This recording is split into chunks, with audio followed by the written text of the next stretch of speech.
എല്ലാവർക്കും ഖുറാന്റെ ദൈവികതയ്ക്ക് ന്യൂജൻ ദവാക്കാരുടെ തെളിവുകൾ എന്ന ഈ പ്രോഗ്രാമിലേക്ക് സ്വാഗതം. യുദ്ധഭൂമിയിൽ പുതിയ ഭടന്മാരെ കണ്ടതുകൊണ്ട് അവർക്കൊരു മറുപടി കൊടുക്കാം എന്നുള്ള ഉദ്ദേശത്തിലാണ് ഇന്നത്തെ പ്രോഗ്രാം ചെയ്യുന്നത്. രണ്ട് ന്യൂജൻ ദവാക്കാർ ശാന്തമായിരുന്ന സാധാരണ ഒരു വ്ളോഗ് ശൈലിയിൽ, ഗെയിമിംഗ് ശൈലിയിൽ, കുറച്ചുകൂടെ കൃത്യമായി പറഞ്ഞാൽ ഗെയിമേഴ്സിൻ്റെ ഒരു ശൈലിയിൽ ശാന്തമായി ഇരുന്നു കൊണ്ട് ശരിക്കും സത്യം പറഞ്ഞ മണ്ടത്തരങ്ങൾ മാത്രം എഴുന്നള്ളിക്കുന്ന, പറയുന്നത് ഒരു ബഹുമാനക്കുറവാണെങ്കിൽ ക്ഷമിക്കുക, അങ്ങനെ മണ്ടത്തരങ്ങൾ മാത്രം എഴുന്നള്ളിക്കുന്ന രണ്ട് ന്യൂജൻ ദവാപ്രവർത്തകരെ, അല്ലെ എം അക്ബറിൻ്റെയൊക്കെ ഒരു യുവതലമുറയെ എല്ലാവരുടെയും മുന്നിലൊന്ന് തുറന്നു കാണിക്കുകയാണ് ഞാൻ ചെയ്യുന്നത്. ബൈബിള് ദൈവികമല്ല, കാര്യം അതൊരു മാനുഷിക ശൈലിയാണ്. എന്നാൽ ഖുറാൻ ദൈവികമാണ്, അതിനകത്ത് മാനുഷികമല്ലാത്ത ശൈലിയാണ് എന്ന് വാദിക്കാൻ വേണ്ടി, അല്ലെങ്കിൽ എന്ന് വിശദീകരിക്കാൻ വേണ്ടി ഈ ന്യൂജൻ ദവാക്കാർ നടത്തിയ ഒരു വീഡിയോയാണ് ഇന്നത്തെ നമ്മുടെ പ്രധാന ഒരു പ്രതിപാദന വിഷയം എന്ന് പറഞ്ഞാൽ. ആ വീഡിയോയിൽ അവര് ഉപോത്ബലകമായി എടുക്കുന്ന ഒരു തെളിവെന്ന് പറഞ്ഞു കഴിഞ്ഞാൽ ഏറ്റവും രസകരമാണ്. നമ്മളൊക്കെ ഓർക്കുക, ഏതെങ്കിലും പണ്ഡിതന്മാരെയോ അല്ലെങ്കിൽ ബൈബിളിൽ ഒരു വാക്യം എടുത്തിട്ട് അതിനൊന്ന് ക്രോസ് എക്സാമിൻ ചെയ്യുക, അങ്ങനെയൊക്കെയാണെന്ന് അല്ല. അവരെടുക്കുന്ന ഒരു ഉപോത്ബലകമായ തെളിവെന്ന് പറഞ്ഞാൽ വളരെ ഒരു പ്രശസ്തനായ നിരീശ്വരവാദിയായ, ബൈബിളിനെ നിത്യം പരിഹസിച്ച് കോമഡി പ്രോഗ്രാമുകൾ ചെയ്യുന്ന ഒരു കൊമേഡിയനെയാണ്, ഒരു സ്റ്റാൻഡപ്പ് കൊമേഡിയനെയാണ്. നമ്മുടെ പിഷാരടീനെയൊക്കെ പോലെ ഒരു സ്റ്റാൻഡപ്പ് കൊമേഡിയനാണ് ഇവരുടെ തെളിവുകളുടെ ആധാരം. എന്തായാലും എല്ലാവർക്കും ആ സ്റ്റാൻഡപ്പ് കോമഡിയിലേക്ക് സ്വാഗതം. ഇവരുടെ അതിലും വലിയ സിറ്റപ്പ് കോമഡി ആയതുകൊണ്ട് വലിയ വ്യത്യാസമൊന്നും, എനിക്ക് സിറ്റ് ഡൗൺ കോമഡി ആയതുകൊണ്ട് വലിയ വ്യത്യാസമൊന്നും നിങ്ങൾക്ക് തോന്നില്ല. എന്തായാലും ആ സ്റ്റാൻഡപ്പ് കോമഡിയിലേക്ക് നമുക്ക് ആദ്യമേ തന്നെ കിടക്കാം. വിശുദ്ധ ഖുർആനിന്റെ പ്രധാനപ്പെട്ട അമാനുഷികത തെളിയിക്കുന്ന ഒരു തലം എന്ന് പറയുന്നത്, അതിന്റെ ഒരിക്കലും മനുഷ്യർ എഴുതിയിട്ടുണ്ടാകാൻ സാധ്യതയില്ലാത്ത രൂപത്തിലുള്ള ചില പരാമർശങ്ങളുണ്ട്. അത്തരം ഒരു വിഷയമാണ് ഇന്നത്തെ വീഡിയോയുടെ ഉള്ളടക്കം. നമുക്ക് ആദ്യം വളരെ പ്രസിദ്ധനായ ഒരു കൊമീഡിയൻ ആയിട്ടുള്ള ജോർജ് കാർലിന്റെ ഒരു സ്റ്റാൻഡപ്പ് കോമഡി ഇവിടെ ഒരു ഭാഗം കണ്ടുകൊണ്ട് തുടങ്ങാം. Folks, here's something else I got a problem with. The 10 Commandments. Here's my problem. Why are there 10? You don't need 10. I think the list of commandments was deliberately and artificially inflated to get it up to 10. It's a padded list. Here's what they did. About 5,000 years ago, a bunch of religious and political hustlers got together to try to figure out how to control people, how to keep them in line. They knew people were basically stupid and would believe anything they were told, so they announced that God had given them some commandments. Up on a mountain, when no one was around, God had given them the 10 commandments. Well, let me ask you this. When they were sitting around making this shit up, why did they pick 10? Why 10? Why not 9 or 11? Tell you why. Because 10 sounds official. 10 sounds important. They knew if it was 11, people wouldn't take it seriously. So what, are you kidding me? The 11 commandments? Get the out of here. 10 sounds important. 10 is the basis for the decimal system. It's a decade. It's a psychologically satisfying number. The top 10, the 10 most wanted, the 10 best dressed. So having 10 commandments was really a marketing decision. Okay. ഇതാണ് കൊമേഡിയന്റെ ഒരു സംഭാഷണം ശകലം എന്ന് പറഞ്ഞാൽ. ഇവർ കാണിച്ച സംഭാഷണ ശകലമാണ്. അതായത് എന്തുകൊണ്ട് ബൈബിളിൽ 10 കൽപ്പന വന്നു. ആ 10 കൽപ്പന എന്ന് പറഞ്ഞാൽ 10 എന്നുള്ളതൊരു മാനുഷിക സംഖ്യയാണ്. അത് നമ്മുടെ ഡെസിമൽ സിസ്റ്റം, എണ്ണുന്ന സിസ്റ്റം എല്ലാം 10 അങ്ങനെ 10 കൽപ്പന എന്ന് പറയുന്ന ഒരു മാനുഷിക സംഖ്യയാണ്. അതുകൊണ്ട് മനുഷ്യര് ഒരു ഇമ്പാക്റ്റ് ഉണ്ടാക്കാൻ വേണ്ടി മോശെ ഉഡായിപ്പായിട്ട് 10 കൽപ്പനയാക്കിയതാണ്. Point number 1. ഈ 10 കൽപ്പന എന്ന് പറയുന്ന ബൈബിളിനകത്ത് നമ്മൾ എക്സ്ട്രാ എഴുതി ചേർക്കുന്ന ഹെഡിങ് ആണ് 10 കൽപ്പനകൾ, 10 കമാൻഡ്മെന്റ്സ് എന്ന് പറഞ്ഞത്. അല്ലാതെ മോശ എഴുതിയതിനകത്ത് ദൈവം 10 കൽപ്പനകൾ കൊടുത്തു എന്ന് പറഞ്ഞല്ല. ദൈവം കൽപ്പനകൾ കൊടുത്തു, അതിന്റെ എണ്ണം 10 എന്ന് മാത്രമേ ഉള്ളൂ. അല്ലാതെ 10 കൽപ്പനകൾ എന്ന് പറഞ്ഞുകൊണ്ട് ഒരു കമാൻഡ് എഴുതി വെച്ചിട്ട് അതിന്റെ താഴെ ഇത് കൊടുത്തതല്ല. ദൈവം കൊടുത്ത കൽപ്പനകൾ 10 ഉണ്ടായിരുന്നു. ഇവര് പറയുന്നത് ഈ ഡെസിമൽ സിസ്റ്റം കണ്ടില്ലേ, 1 മുതൽ 10 വരെ, അങ്ങനെ സംഖ്യകളെല്ലാം 10 മാനുഷിക സംഖ്യയാണ്. അപ്പൊ അതിനൊരു ഒതന്റിസിറ്റി വരാൻ വേണ്ടി കൊടുത്താണ്. എന്നാലേ എന്റെ പൊന്ന് കൊമേഡിയൻ അണ്ണ, ദൈവം തമ്പുരാൻ മോശയ്ക്ക് 10 കൽപ്പന കൊടുക്കുന്നത് ഈ AD 2000-ൽ ഈ AD 2nd സെഞ്ചുറിയിലല്ല ദൈവം മോശയ്ക്ക് കൽപ്പന കൊടുക്കുന്നത്. BC 2nd century. London AD BC മാറിപ്പോയി. ആ കാലഘട്ടത്തിൽ 10 ഇമാതിരി പ്രസക്തി ഉണ്ടെന്ന് നിങ്ങളോട് ആരാ പറഞ്ഞേ? ഇനി പോട്ടെ, ബിബ്ലിക്കൽ കോണ്ടെക്സ്റ്റിൽ 10 എന്ന് പറയുന്നത് യാതൊരു പ്രസക്തിയുമില്ലാത്തൊരു നമ്പറാണ്. കാര്യം ബൈബിളില് ഒരു പൂർണ്ണ നമ്പർ എന്ന് പറഞ്ഞാൽ, അല്ലെങ്കിൽ ഏറ്റവും കൂടുതൽ ആവർത്തിക്കപ്പെടുന്ന, ഏറ്റവും കൂടുതൽ കാര്യമായിട്ട് ബന്ധപ്പെട്ട നമ്പർ എന്ന് പറഞ്ഞാൽ, ഈ ക്രിസ്ത്യാനികളായ കാറ്റഗിസം പഠിച്ച സൺഡേ സ്കൂളിൽ പോയിട്ടുള്ള ഒരു കൊച്ചിനോട് ചോദിച്ചാൽ പോലും പറയും 7 ആണ് ആ നമ്പർ എന്ന് പറയും. ഉൽപ്പത്തി മുതൽ നമ്മൾ ഇങ്ങോട്ട് വായിച്ചു കഴിഞ്ഞാൽ എല്ലായിടത്തും നമുക്ക് കാണാം 7 ദിവസം കഴിഞ്ഞിട്ട് 7 ദിവസമാണ്, 1-ാമത്തെ ദിവസം മുതൽ 7-ാം ദിവസം വരെ. അങ്ങനെ എവിടെ തിരിഞ്ഞാലും 7 7 7 7 എന്ന് പറഞ്ഞുകൊണ്ട് യോസഫ് കാണുന്ന സ്വപ്നം 7 പശുക്കള് വരുന്നു എന്ന് പറഞ്ഞാൽ 7 പുഷ്ടിയുള്ള പശുക്കള്, അത് 7 വർഷത്തെ കുറിക്കുന്നു. ഇങ്ങനെ പുറകോട്ട് വന്നു കഴിഞ്ഞാൽ എന്ത് കാര്യം ബൈബിളിൽ പറഞ്ഞാലും അതിന്റെ എല്ലാത്തിന്റെയും ഒരു പൂർണ്ണത എന്ന് കാണിക്കുന്ന ഒരു സംഖ്യ എന്ന് പറഞ്ഞാൽ അത് 7 ആണ്. അത് 1ഉം 2ഉം അല്ല, 100 കണക്കിന് നമ്പർ 7 ബൈബിൾ കാണാൻ പറ്റും. അത് പുതിയ നിയമത്തിലും പഴയ നിയമത്തിലും ഉടനീളം കാണാൻ പറ്റും. 7 മുദ്രകള്, 7 കലശങ്ങള്, ഇങ്ങനെ പുതിയ നിയമ 7 കാഹളങ്ങള്, ഇങ്ങനെ വെളിപ്പാട് പുസ്തകത്തിൽ തന്നെ 7ന്റെ ഒരു കൂട്ടായ്മ തന്നെയുണ്ട്. അങ്ങനെ 7 എന്ന് പറയുന്നത് ഒരു പ്രത്യേക സംഖ്യയായിട്ട് ബൈബിൾ വേണമെങ്കിൽ പറയാം. എന്നാൽ 10ന് അങ്ങനെ എന്ത് പ്രത്യേകതയുള്ളത്? ബൈബിളിൽ എന്തെങ്കിലും കാര്യം പിന്നെ അങ്ങനെ 10ഉമായിട്ട് ബന്ധപ്പെട്ട് അങ്ങനെ ഒരു ഫ്രീക്വന്റ് ആയിട്ട് വരികയോ അല്ലെങ്കിൽ ഒരു ഡിവിനിറ്റിയുള്ള ഒന്നായിട്ട് 10നെ കാണിക്കുകയോ ചെയ്ത് യാതൊരു വിധത്തിൽ നമ്പറിംഗ് സിസ്റ്റവും ബൈബിളിനകത്തില്ല. അപ്പൊ കൊമേഡിയൻ നാട്ടുകാരെ ചിരിപ്പിക്കാൻ വേണ്ടി എന്തെങ്കിലുമൊക്കെ ഒന്നാണ് പറയും. ഇപ്പൊ രമേഷ് പിഷാരടി ധർമ്മജനെ കുറിച്ച് എന്തെങ്കിലുമൊക്കെ പറയും, ട്രംപിനെ കുറിച്ച് പറയും, ട്രംപ് ധർമ്മജനോട് സംസാരിക്കുന്ന വീഡിയോ ഒക്കെ ഇറക്കും. ഇതൊക്കെ സത്യമാണെന്ന് വിചാരിച്ചുകൊണ്ട് ഏതെങ്കിലും മണ്ടംകുണാപ്പന്മാരെ ട്രംപിന്റെ അടുക്ക് ചെന്നിട്ട്, ട്രംപേ നീ എന്തിനാ ധർമ്മജനോട് ഇങ്ങനെയൊക്കെ പറഞ്ഞെന്നൊക്കെ ചോദിച്ചാൽ ആ കോമൺ സെൻസ് ഇല്ലായ്മയല്ലേ ഇവന്മാര്, ഈ ദവാപ്രവർത്തകന്മാര് ഈ വീഡിയോയുടെ മുമ്പിലിരുന്ന് ഏതോ കൊമേഡിയൻ ഒരു കോമഡി അടിച്ചതാ. പുള്ളി പ്രാസത്തിന് കുറച്ച് കാര്യങ്ങൾ പറഞ്ഞു. പിഷാരടി ഇരുന്ന് സ്റ്റാൻഡപ്പ് കോമഡി പറയണ പുള്ളി പ്രാസത്തിന് കുറെ കാര്യങ്ങളാണ്. അതിൽ കുറെയൊക്കെ നുണയുണ്ട്, കുറെയൊക്കെ ആളുകളെ ചിരിപ്പിക്കാൻ വേണ്ടി പുള്ളി എക്സാഗറേറ്റ് ചെയ്യുന്നുണ്ട്. ഇതൊക്കെ സത്യമാണെന്ന് പറഞ്ഞ് 10 മാനുഷിക നമ്പറാണ്, അതുകൊണ്ടാണ് ബൈബിളിൽ 10 കൽപ്പന, കണ്ടില്ലേ ഇതാണ് 10 എന്നൊക്കെ പറഞ്ഞുകൊണ്ട് ഇവന്മാര് ഈ എന്താ പറയാ, ഈ കാശും മുടക്കി യൂട്യൂബിൽ വന്നിരുന്ന് 2 മൈക്കും വാങ്ങിച്ച് ഇരുന്ന് ഗെയിമേഴ്സ് വ്ളോഗ് ചെയ്യുന്ന പോലെ ഇരുന്നിട്ട് ഗുണ പറയുന്നത് എന്ത് അടിസ്ഥാനത്തിലാണ് എന്ന് ചിന്തിക്കാനുള്ള കോമൺ സെൻസ് ഉണ്ടോ എന്ന് ഞാൻ ചോദിക്കുന്നില്ല. അതില്ലാത്തത് കൊണ്ടാണല്ലോ നിങ്ങളൊക്കെ മുസ്ലിങ്ങളായിട്ട് ഇരിക്കുന്നത്. അതുകൊണ്ട് ആ ചോദ്യത്തിന് പ്രസക്തി ഇല്ലാത്തത് കൊണ്ട് നമ്മൾ അവരുടെ അടുത്ത കോമഡിയിലേക്ക് കിടക്കുന്നു. ഇവിടെ വളരെ സ്ട്രേഞ്ച് ആയിട്ടുള്ള ഒരു പരാമർശം നമ്മൾ കണ്ട്, അത് 10 കമാൻഡ്മെന്റ്, ദൈവം 10 കൽപ്പനകൾ കൊടുക്കുകയാണ്. എന്താണ് 10? അതിൽ തന്നെ ഒരു മാനസികമായ ഒരു സ്വഭാവം നമുക്കൊരു കാണാണ്. 10 എന്ന് പറയുമ്പോൾ ഡെസിമൽ സിസ്റ്റത്തിന്റെ അടിത്തറ, ടോപ്പ് 10, മോസ്റ്റ് വാണ്ടഡ്, ടോപ്പ് 10 എന്നത് എന്നൊക്കെ നമ്മൾ പറയും. അപ്പൊ ടോപ്പ് 10 എന്ന് പറയുമ്പോൾ ഈ 10ന് ഒരു ബേസിക് ആയ ഒരു സ്വഭാവം ഉണ്ട്. നമുക്ക് ഭയങ്കര സാറ്റിസ്ഫാക്ഷൻ നൽകുന്നു. 1 2 3 4 5 6 7 8 10 ഇത് കഴിഞ്ഞാൽ പിന്നെ നമ്മൾ അതിന്റെ മേലെ കൂട്ടണമല്ലോ.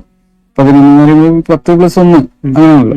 അപ്പൊ ഇതൊക്കെ അതുകൊണ്ട് തന്നെ മനുഷ്യന് വളരെ സാറ്റിസ്ഫാക്ഷൻ നൽകുന്നതുകൊണ്ട് തന്നെയാണ് അവിടെ 10 കമാൻഡ്മെന്റ് വന്നത്. അതേസമയം അത് ദൈവത്തിന്റെ ഒരു സ്വഭാവമില്ല എന്നുള്ളതാണ് നമുക്ക് പറയുന്നത്. ഇവിടെ വളരെ വിചിത്രമായി തോന്നിയൊരു സംഗതി എന്താ വെച്ചാല്, ഖുർആനിന്റെ പല പരാമർശങ്ങളും ഈ പറഞ്ഞ മാനുഷികമായ സ്വഭാവത്തിനപ്പുറം പലതും നമുക്ക് കാണാം. ഈ പറഞ്ഞ നമ്പറിൽ തന്നെ നമുക്ക് ഇത് കാണാൻ പറ്റും. ഉദാഹരണത്തിന് നബി സല്ലല്ലാഹു അലൈഹി വസല്ലം പറഞ്ഞ ഹദീസിൽ കാണാം, ഇന്നല്ലാഹ വിത്രൻ യുഹിബ്ബുൽ വിത്തർ അലൈഹി വാഹിദുൻ യുഹിബ്ബുൽ എന്ന് പറഞ്ഞുകൊണ്ടുള്ള ഒക്കെ കാല റസൂലുള്ളാഹി, അള്ളാഹു ഏകനാണ്, അവന് ഒറ്റയാണ് ഇഷ്ടം. അതായത് അള്ളാഹു എന്ന് പറയുന്ന അറബി ദേവന് ഒറ്റ നമ്പറാണ് ഇഷ്ടം, അതുകൊണ്ട് ഇരട്ട നമ്പർ പറഞ്ഞേക്കണമെന്നും ദൈവികമല്ല. എന്തോന്നുള്ള ഇത് ഈ ബൈബിളിൽ 10 കൽപ്പനകൾ പറഞ്ഞുകൊണ്ട് ബൈബിൾ ദൈവികമല്ല, അത് 10 എന്നുള്ള അക്കമുള്ളതുകൊണ്ട് അത് ദൈവികമല്ല. കാരണം എന്താ? ഒന്ന്, സ്റ്റാൻഡപ്പ് കൊമേഡിയൻ പറഞ്ഞു 10 എന്ന് പറയുന്നത് മനുഷ്യന് ഒരു കോൺഫിഡൻസ് കിട്ടുന്ന നമ്പറാണ്, അതുകൊണ്ട് 10 ഉള്ളതുകൊണ്ട് ദൈവികമല്ല എന്ന് സ്റ്റാൻഡപ്പ് കൊമേഡിയൻ പറഞ്ഞത് ഒന്നാമത്തെ തെളിവ്. രണ്ടാമത്തെ തെളിവ് കണ്ടില്ലേ, ഖുർആനത്തെല്ലാം ഒറ്റ സംഖ്യ, അള്ളാഹുവിന് ഒറ്റ നമ്പറാണ് ഇഷ്ടമെന്ന്. അള്ളാഹുവിന് ഒറ്റ നമ്പർ ലോട്ടറിയോ ഇരട്ട നമ്പർ ലോട്ടറി ഇഷ്ടപ്പെടുന്നത് അതനുസരിച്ചിട്ടാണോ ദൈവികത നിശ്ചയിക്കുന്നത്? അള്ളാഹു എന്ന് പറയുന്ന ഒരു മാനുഷിക കണ്ടുപിടുത്തമായതുകൊണ്ടല്ലേ ഒറ്റ നമ്പരും ഇരട്ട നമ്പരും ഒക്കെ ഇഷ്ടപ്പെടുന്നത്? ഒരു ദൈവത്തിനെ സംബന്ധിച്ചിടത്തോളം ഒറ്റ നമ്പർ ആയാലെന്ത്, ഈ ഇരട്ട നമ്പർ ആയാലെന്ത്? അപ്പൊ ഒറ്റ നമ്പർ മാത്രം ഇഷ്ടപ്പെടുന്ന ഒരാള് ദൈവമാണ് എന്ന് ഇവർ വാദിക്കുന്നതിന് ശുദ്ധ അസംബന്ധമല്ല. അതൊരു മനുഷ്യന്റെ കേവല ചിന്തയല്ലേ, ഒറ്റയും ഇരട്ടയും ഒക്കെ. ഈ കോടാനകോടി എണ്ണിയാൽ ഒടുങ്ങാത്ത നക്ഷത്ര സമൂഹങ്ങളെ, ഗാലക്സികളെ, ആകാശഗംഗകളെ സൃഷ്ടിച്ച ദൈവം തമ്പുരാന് ഈ യൂണിവേഴ്സിന്റെ അറ്റഭേദാത മനുഷ്യന് ഇന്നുവരെ കണ്ടുപിടിക്കാനോ കണക്കുകൂട്ടാനോ അതിനെക്കുറിച്ച് ചിന്തിക്കാനുള്ള എന്നുള്ള ഒരു കോൺഫിഡൻസ് പോലും ഇല്ലാത്ത രീതിയിൽ ഇത്രത്തോളം ബൃഹത്തായ ഒരു പ്രപഞ്ചത്തെ സൃഷ്ടിച്ചുണ്ടാക്കിയ, ഇനി അതിനപ്പുറം മറ്റേതെങ്കിലും ഒരു മൾട്ടിവേഴ്സ് ഉണ്ടോ എന്ന് പോലും ഇന്ന് സംശയിച്ചുകൊണ്ട് മനുഷ്യൻ എന്താ പറയാ പകച്ചു നിൽക്കുന്ന ഈ ഒരു സാഹചര്യത്തില് അപ്പൊ പറയാ ഇത്രയും വലിയ പടച്ചതമ്പുരാനായ ദൈവത്തിന് ഒറ്റ സംഖ്യയാണ് ഇഷ്ടം, ഇരട്ട സംഖ്യ പറയുന്നൊന്നും ദൈവികമല്ല. എന്തോന്നടാ ഇത്? സത്യം പറയാലോ, ആ കൊമേഡിയനേക്കാൾ വലിയ കോമഡി ആയിപ്പോ അള്ളാഹുവിന്റെ ഒറ്റ നമ്പർ പ്രേമം. അതിൽ നിന്ന് തന്നെ മനസ്സിലാക്കിക്കൂടി അള്ളാഹു എന്ന് പറയുന്നത് വെറുമൊരു വ്യാജദേവനാണ്. ഒറ്റ നമ്പറിന്റെയും ഇരട്ട നമ്പറിന്റെയും പുറകെ നടക്കുന്ന അള്ളാഹു ഒരു വ്യാജദേവനാണ്. അതിൽ നിന്ന് തന്നെ മനസ്സിലാക്കിക്കൂടി. ഇനിയുണ്ട് രസം പുറകെ വരുന്നുണ്ട്.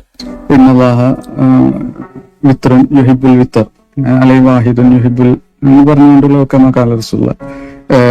അള്ളാഹു ഏകനാണ്, അവന് ഒറ്റയാണ് ഇഷ്ടം എന്ന് പറയുന്നുണ്ട്. അപ്പോ മാനസികമായിട്ട് നമുക്ക് ഇരട്ട സംഖ്യകളോട് ഒരു ഇഷ്ടമുണ്ട്. പക്ഷെ അതിന് നേരെ അപ്പുറമാണ് ഇസ്ലാമിൽ പല സംഖ്യകളും. ഉദാഹരണത്തിന് സൂറത്തുൽ മുദ്ദസ്സിറിലെ 30-ാമത്തെ ആയത്തില് അള്ളാഹു പറയാണ് അലൈഹ തിസ്സത്താശ, നരകത്തെ കാക്കുന്ന മലക്കുകള് 19 ആളുകളാണ്. അപ്പം സ്വാഭാവികമായിട്ട് എന്താണ് 19? നമ്മളിപ്പോ ഒരു സ്ഥലത്ത് കാവൽ നിർത്തുന്ന സമയത്ത് മനുഷ്യരാരും ഇവിടെ ഒരു 19 പേര് നിൽക്കണം പറയില്ല. ഇതിനെ കുറിച്ച് 10 പേര് നിർത്തണം, അല്ലെങ്കിൽ ഇവിടെ ഒരു 20 പേര് നിൽക്കുക, അല്ലെങ്കിൽ 10-20 പേര് നിൽക്കുക എന്നൊക്കെയാണ് നമ്മൾ പറയാം. അത് സ്വാഭാവികമായിട്ട് ഇതൊരു മനുഷ്യൻ നിർത്തിയതല്ല, മനുഷ്യന്റെ ഇഷ്ടമല്ല എന്നുള്ള അവിടെ തോന്നാണ്. അതായത് ഇവര് പറഞ്ഞു വെക്കുന്നത് മനുഷ്യർക്കൊക്കെ മൊത്തത്തിൽ ഇരട്ട സംഖ്യയാണ് ഇഷ്ടം. അതുകൊണ്ട് ഖുറാനകത്ത് അള്ളാഹു 19 മലക്കുകളെ നിർത്തിയിരിക്കുന്നു. കണ്ടില്ലേ, ഒറ്റ സംഖ്യ. അള്ളാഹു പലയിടത്തും പറയുന്നു എനിക്ക് ഒറ്റ സംഖ്യയാണ് ഇഷ്ടം. അപ്പൊ ഒറ്റ സംഖ്യയിൽ അള്ളാഹു കാര്യങ്ങൾ ചെയ്തുകൊണ്ട് ഈ പറയുന്ന ഖുറാൻ ദൈവികവും ബൈബിളിലെ 10 കൽപ്പനകൾ മാത്രം ഇരട്ട സംഖ്യ ആയതുകൊണ്ട് ബൈബിള് ദൈവികമല്ല എന്നുമാണ് ഇവന്മാർ പറഞ്ഞു വെക്കുന്നത്. അതായത് ഒറ്റ സംഖ്യ മാത്രമേ ദൈവികമുള്ളൂ, ഇരട്ട സംഖ്യ പറയുന്ന ഒന്നും ദൈവികമല്ല, അതൊക്കെ മാനുഷികമായാണ്. എന്റെ പൊന്നു മക്കളെ, ഖുർആൻ ഒരു ആവർത്തിയെങ്കിലും വായിച്ചിട്ടാണോ ഈ ഇരുന്ന് ദവാപ്രവർത്തനത്തിന് ഇറങ്ങുന്നത്? ഇവിടുന്ന് അറബി പറയുന്നു, ഈ പറയണ അറബി എന്താണെന്നെങ്കിലും നിങ്ങൾക്കൊക്കെ അറിയാവോ?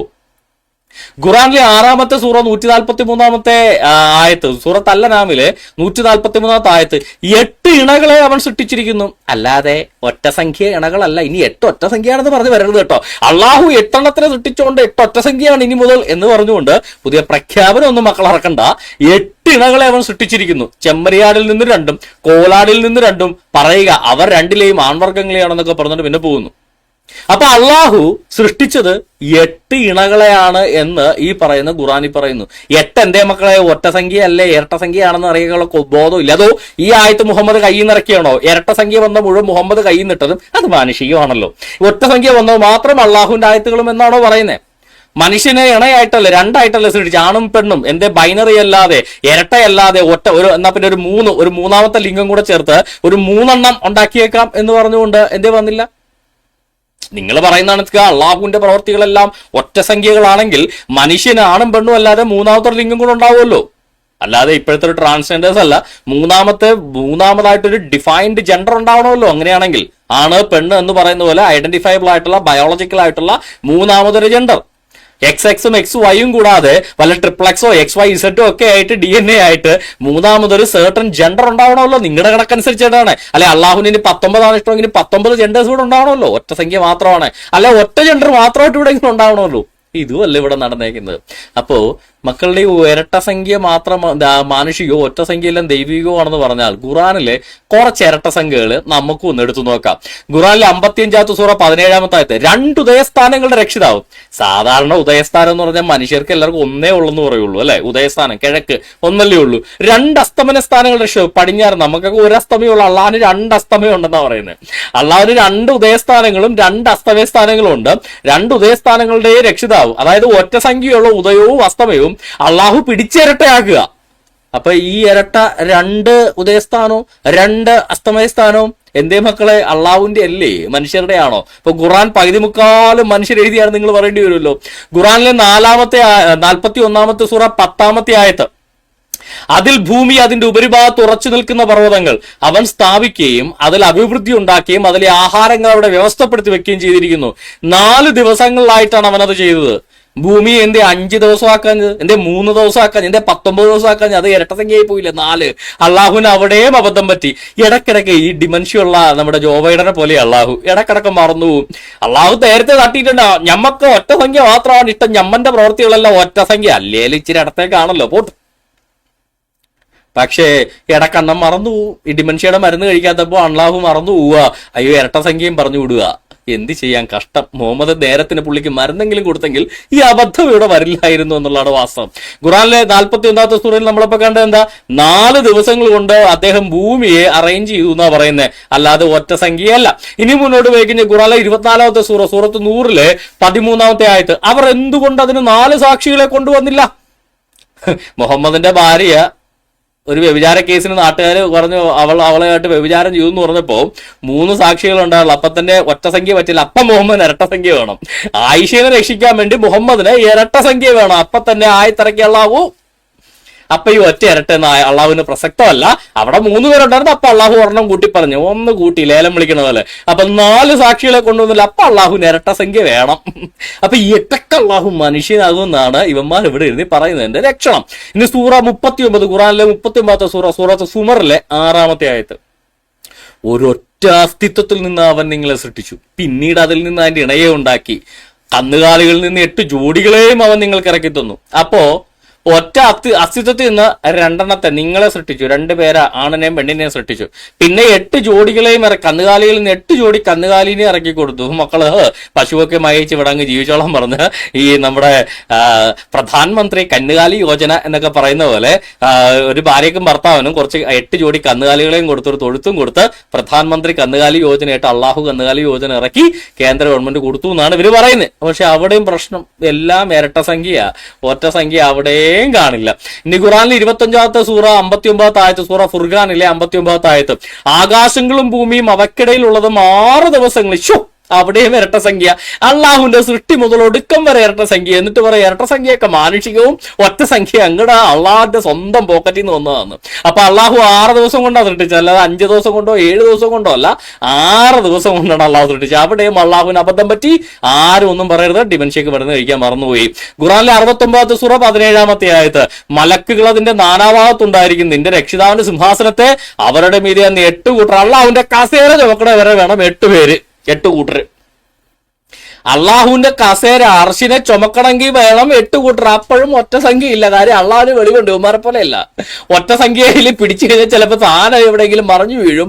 അള്ളാഹു പൊത്തോന്ന് പറഞ്ഞ അർശിന്ന് താഴെ വീഴുമെന്ന് അള്ളാഹ്ക്ക് നന്നായിട്ട് അറിയാം. അതുകൊണ്ട് അവിടെ മനുഷ്യന്റെ ബുദ്ധി അങ്ങോട്ട് വർക്ക് ചെയ്തു. അള്ളാഹ് എന്ന മുഹമ്മദ് അവിടെ ഇരട്ട സംഖ്യ തന്നെ ഇട്ടു.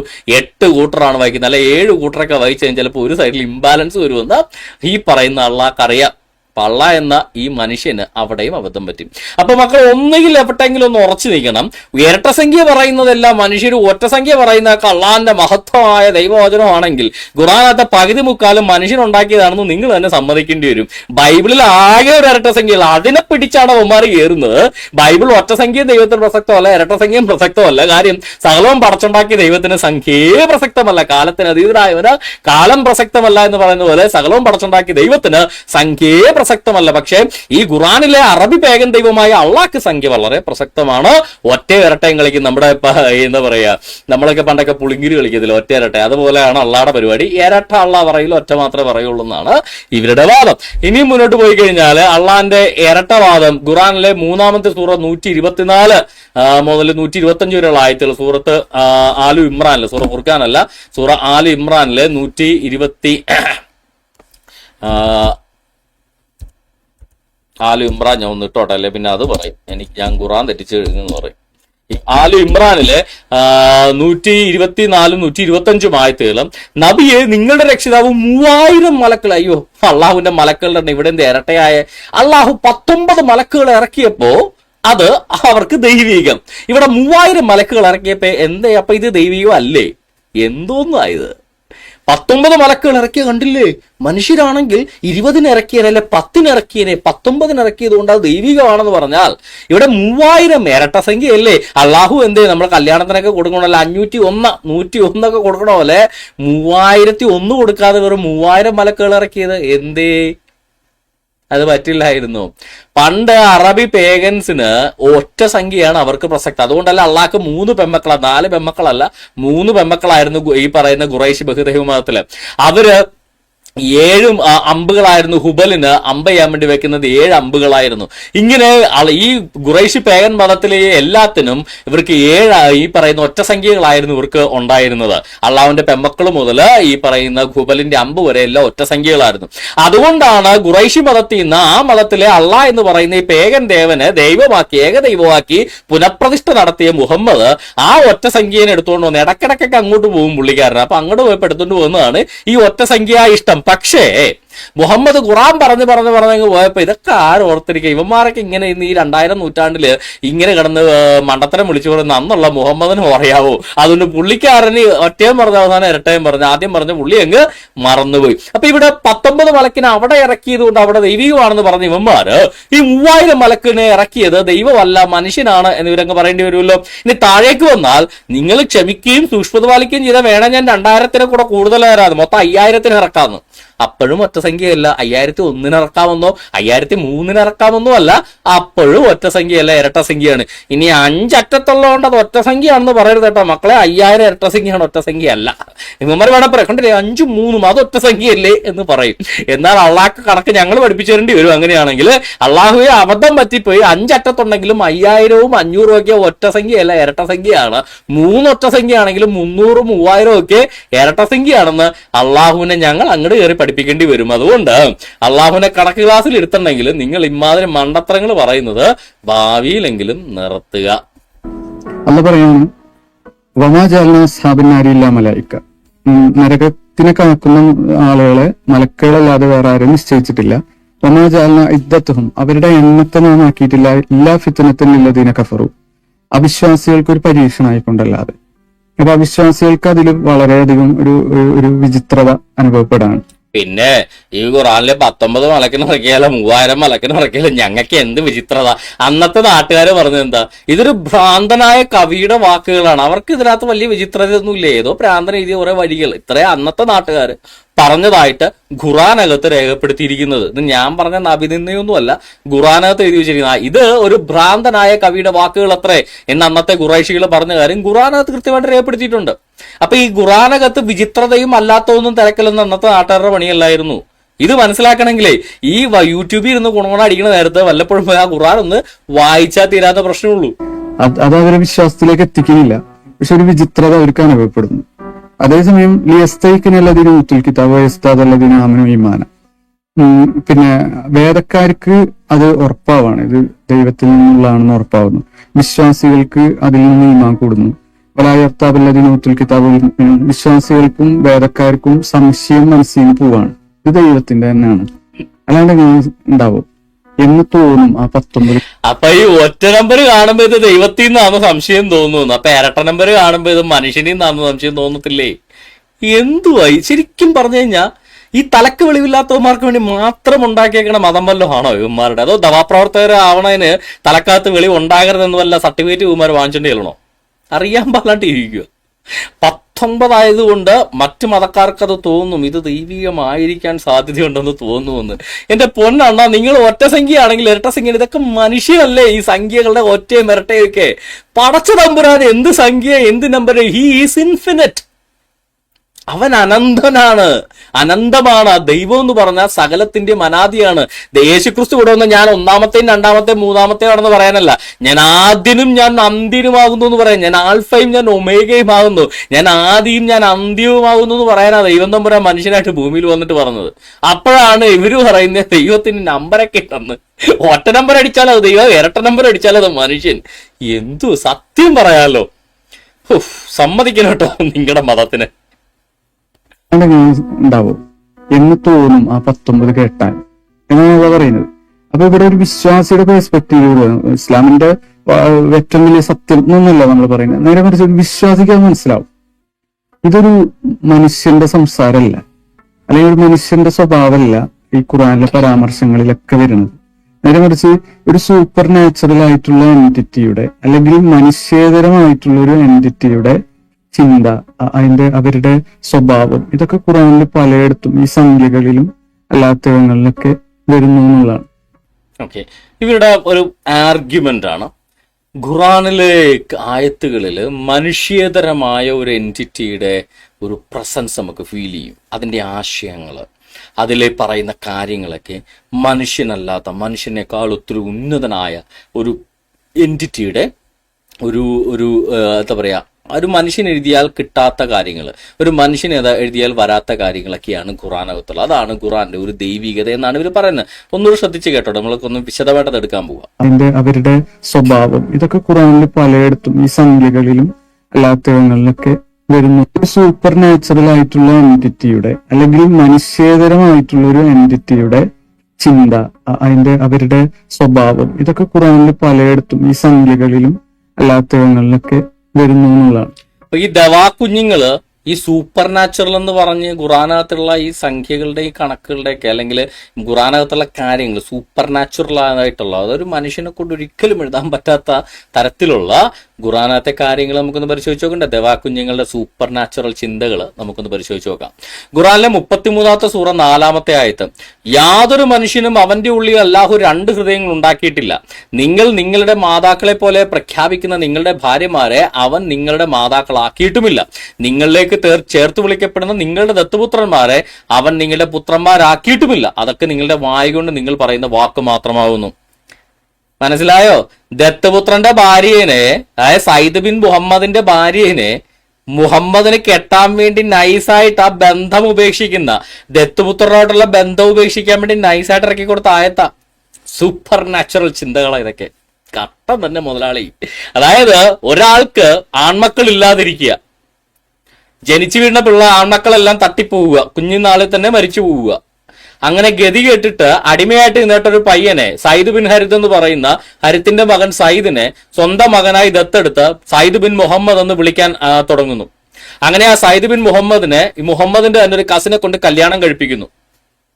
ആ സൈനബ ബിൻത ജഹിഷ് ഈ സയ്യിദിനെ കൊണ്ട് ഇദ്ദേഹം കല്യാണം കഴിപ്പിക്കുന്നു.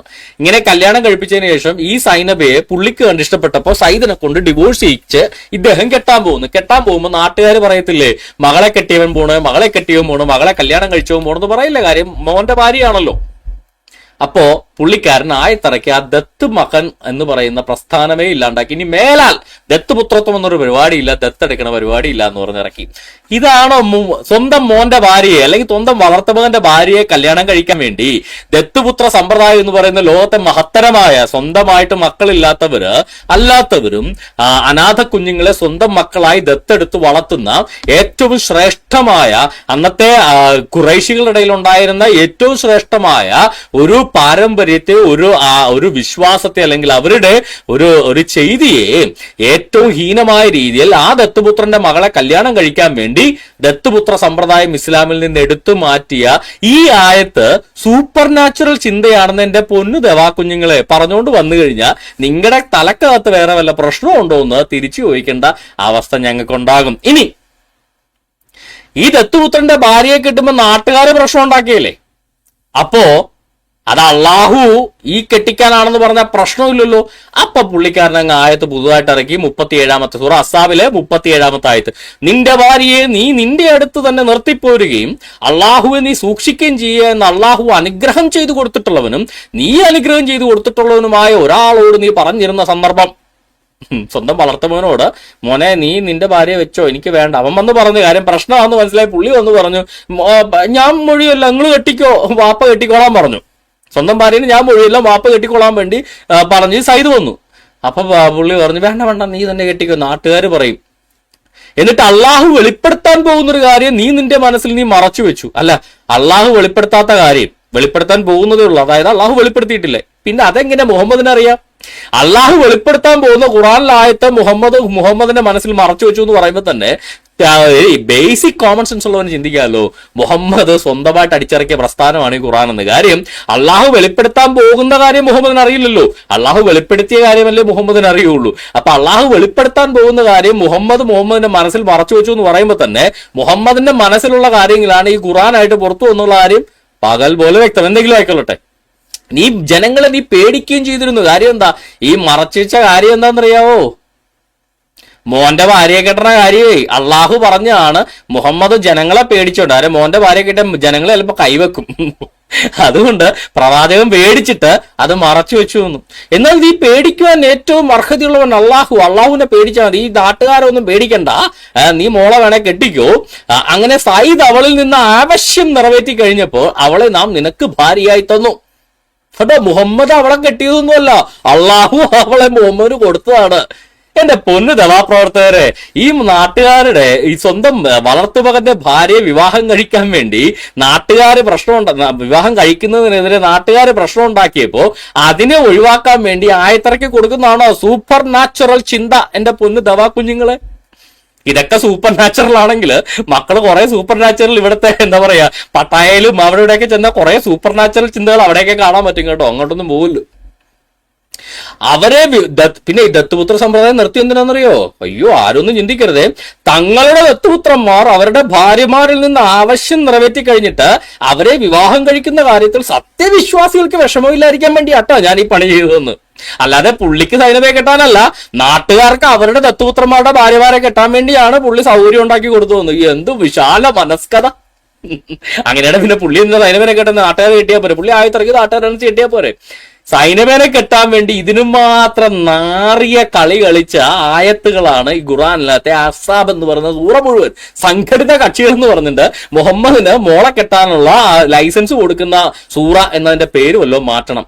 ഈ സൂറകളൊക്കെ, ഈ ആയത്തുകളൊക്കെ ദവാക്കുഞ്ഞുങ്ങൾ പറയുന്നത് മനുഷ്യരുടെ കരസ്പർശമേക്കാത്ത അസ്പർശ്യമായ സൂപ്പർ നാച്ചുറൽ ചിന്തകളാണെന്നൊക്കെ പറയണമെങ്കിൽ എന്റെ പൊന്നു ദവാക്കുഞ്ഞുങ്ങളെ, നിങ്ങളെയൊക്കെ എന്താണ് വിളിക്കേണ്ടതെന്ന് നാട്ടുകാർ തന്നെ പറയട്ടെ. ഞാനായിട്ടൊന്നും വിളിക്കുന്നില്ല. ഇനി ദവാക്കുഞ്ഞുങ്ങളുടെ അടുത്ത സൂപ്പർ നാച്ചുറൽ ചിന്ത 38-ാമത്തെ ആയത്ത്. ഈ സൂറയിൽ തന്നെ അഹ്സാബിൽ തന്നെ 38-ാമത്തെ ആയത്ത്. തനിക്ക് അല്ലാഹു നിശ്ചയിച്ചു തന്ന കാര്യത്തിൽ, അതായത് മോളെ കെട്ടുന്ന കാര്യത്തിൽ പ്രവാചകന് യാതൊരു വിഷമവും തോന്നേണ്ടതില്ല. എന്താ ആരാ പറയുന്നത്? പ്രവാചകൻ തന്നെ. അതായത് നാട്ടുകാരെ തണ്ടികൾ ആരും വിഷമിക്കണ്ട, ഇത് അള്ളാഹുവാണ് കെട്ടിച്ചേക്കുന്നത്. പ്രവാചകൻ സ്വന്തം ഇഷ്ടത്തെ കെട്ടിയല്ല, അള്ളാഹു നിർബന്ധിച്ച് കെട്ടിക്കുന്നതാണ് ഈ പറയുന്ന സൈനബയെ. പ്രവാചകൻ ഒരു വിഷമവും തോന്നേണ്ടല്ല, ധൈര്യമായിട്ട് കെട്ടിക്കോ, ഒരു ഉളുപ്പും വേണ്ട നിനക്ക്, നീ ധൈര്യമായിട്ട് മോളെ കെട്ടിക്കോളാൻ പറയുന്ന അള്ളാഹു സൂപ്പർ നാച്ചുറൽ ചിന്ത. സംഭവം ശരിയാട്ടോ, മനുഷ്യേതര ചിന്തയാന്ന് പറഞ്ഞത് ശരിയാ. സാധാരണ മനുഷ്യന്മാര് ഒരിക്കലും ഇമ്മാതിരെ വൃത്തികെട്ട ചിന്ത ചിന്തിക്കില്ല. സ്വന്തം മരുമോളെ കെട്ടാൻ വേണ്ടി ചിന്തിക്കുന്ന മനുഷ്യന്മാരുണ്ട്, അവര് പലരും ഇപ്പൊ ജയിലുമാണ്. ഓക്കെ, അപ്പോ ഇമാതിരി ചിന്തകൾ എന്തായാലും മനുഷ്യനിന്ന് വരുമെന്ന് പ്രതീക്ഷിക്കേണ്ട. അള്ളാഹുവിനെ പോലുള്ള ചില ടീമുകളിൽ നിന്ന് ഇമാതിരി ചിന്തകളും ആയത്തുകളും വരുമെന്ന് പറഞ്ഞ് ശരിയാ. ഈ സൂപ്പർ നാച്ചുറൽ എന്ന് അവന്മാർ പറഞ്ഞതിനകത്ത് ചില കാര്യമുണ്ട് കേട്ടോ. സൂപ്പർ നാച്ചുറൽ എന്ന് വെച്ചാൽ ദൈവോളം നിർബന്ധമില്ലല്ലോ. സാത്താനും ഇച്ചിരി സൂപ്പർ നാച്ചുറലൊക്കെ തന്നെ. അപ്പൊ സാത്താനിന്ന് ഇബിലീസിന്നും ആകാം. അവന്മാരുടെ കണക്കിന് സൂപ്പർ നാച്ചുറൽ അവിടെ ഒന്നേ ഉള്ളൂ, മനുഷ്യരുടെ അല്ല. അതൊക്കെ ചിലപ്പോൾ ശരിയായിരിക്കും കേട്ടോ. ഇനി സാത്താൻ പോലും ഇമാതിരി വൃത്തികേട് കാണിക്കുമെന്ന് എനിക്കറിയില്ല. കാര്യം നമുക്ക് സാത്താൻ വലിയ പരിചയമില്ലാത്തതുകൊണ്ട് സാത്താൻ ഇമാതിരി വൃത്തികേടൊക്കെ കാണിക്കുമോ എന്ന് എനിക്ക് വലിയ ഉറപ്പില്ല.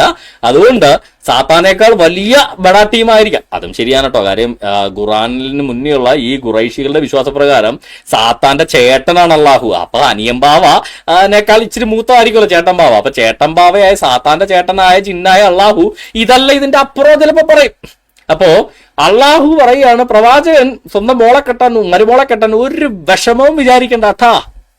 ഇതൊക്കെ അള്ളാഹു പണ്ടേ ചെയ്യുന്ന കാര്യമാണെന്ന്. ഈ മുമ്പ് കഴിഞ്ഞു പോയിട്ടുള്ളവർ അള്ളാഹു നടപ്പാക്കിയിരുന്നൊരു നടപടിക്രമമാണ്. ഇതിനൊന്നും വിഷമിക്കണ്ട. ആരാണ്, ഏത് വൃത്തികെട്ടവനാണ് മുമ്പ് കഴിഞ്ഞു പോയ ഏത് വൃത്തികെട്ടവനാണ് സ്വന്തം വളർത്തുമകന്റെ ഭാര്യ കല്യാണം കഴിച്ചിട്ടുള്ളത്? നിങ്ങളെന്ത് പറ. അങ്ങനെ കഴിച്ചിട്ടുണ്ടെങ്കിൽ അത് തെറ്റല്ലേ? നിങ്ങൾ തന്നെ പറ.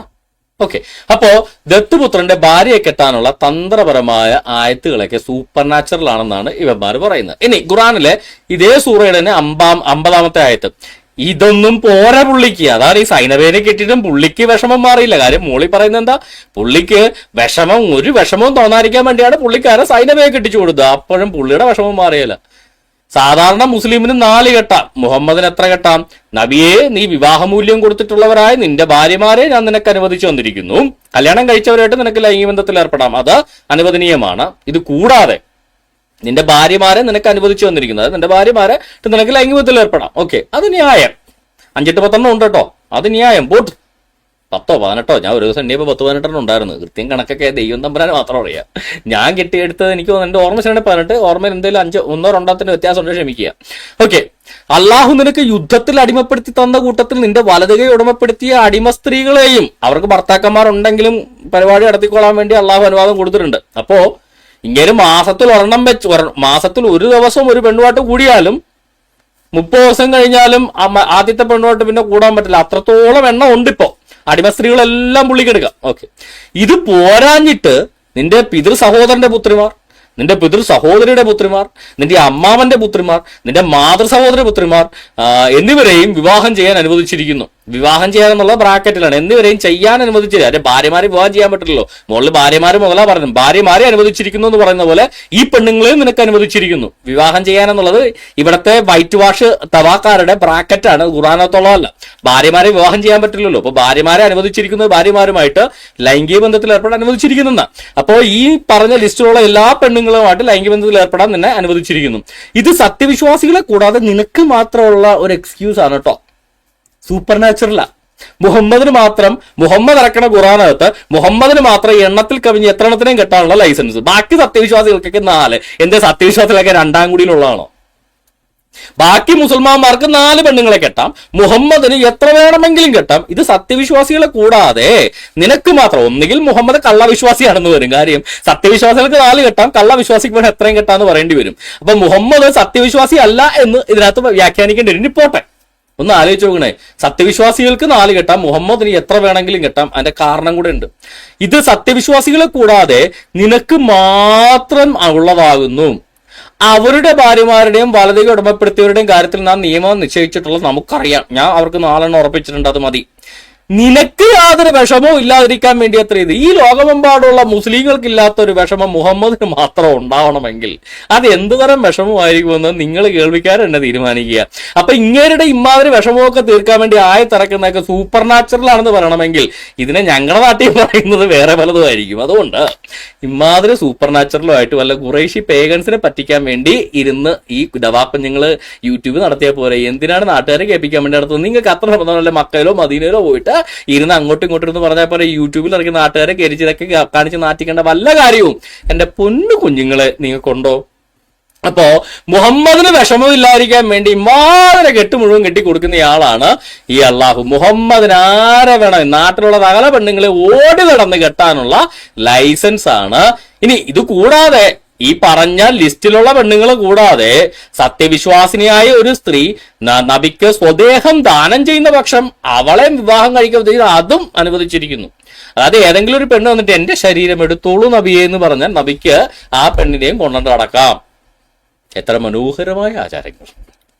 ചുമ്മാതല്ല പുള്ളി അന്ത്യനബിയാന്ന് പറഞ്ഞത്. ആരും ഇങ്ങനത്തെ 2-3 ഉണ്ടായിരുന്നെങ്കിൽ ലോകം കുട്ടിച്ചോറായി പോയെന്ന്. നാട്ടിലെ പെണ്ണുങ്ങൾക്കൊന്നും കിടക്കപ്പുറത്ത് ഇല്ലാത്ത അവസ്ഥ വന്നേനെ. അപ്പൊ ഇതാണ് സൂപ്പർ നാച്ചുറൽ. ഇതിനെയൊക്കെ ഞങ്ങളുടെ നാട്ടിൽ സെറ്റപ്പ് ഉണ്ടാക്കുന്ന മാമാപ്പണി എന്ന് പറയും. അല്ലാതെ സൂപ്പർ നാച്ചുറൽ ആയത്തല്ല. നാട്ടിലേതെങ്കിലും മാമകൾ ചെയ്യുന്ന പരിപാടിയാണ് ഇദ്ദേഹം ഇവിടെ ഈ ഖുറാനത്ത് ഈ ആയത്തിൽ നിന്നൊക്കെ നമുക്ക് മനസ്സിലാവുന്നത്.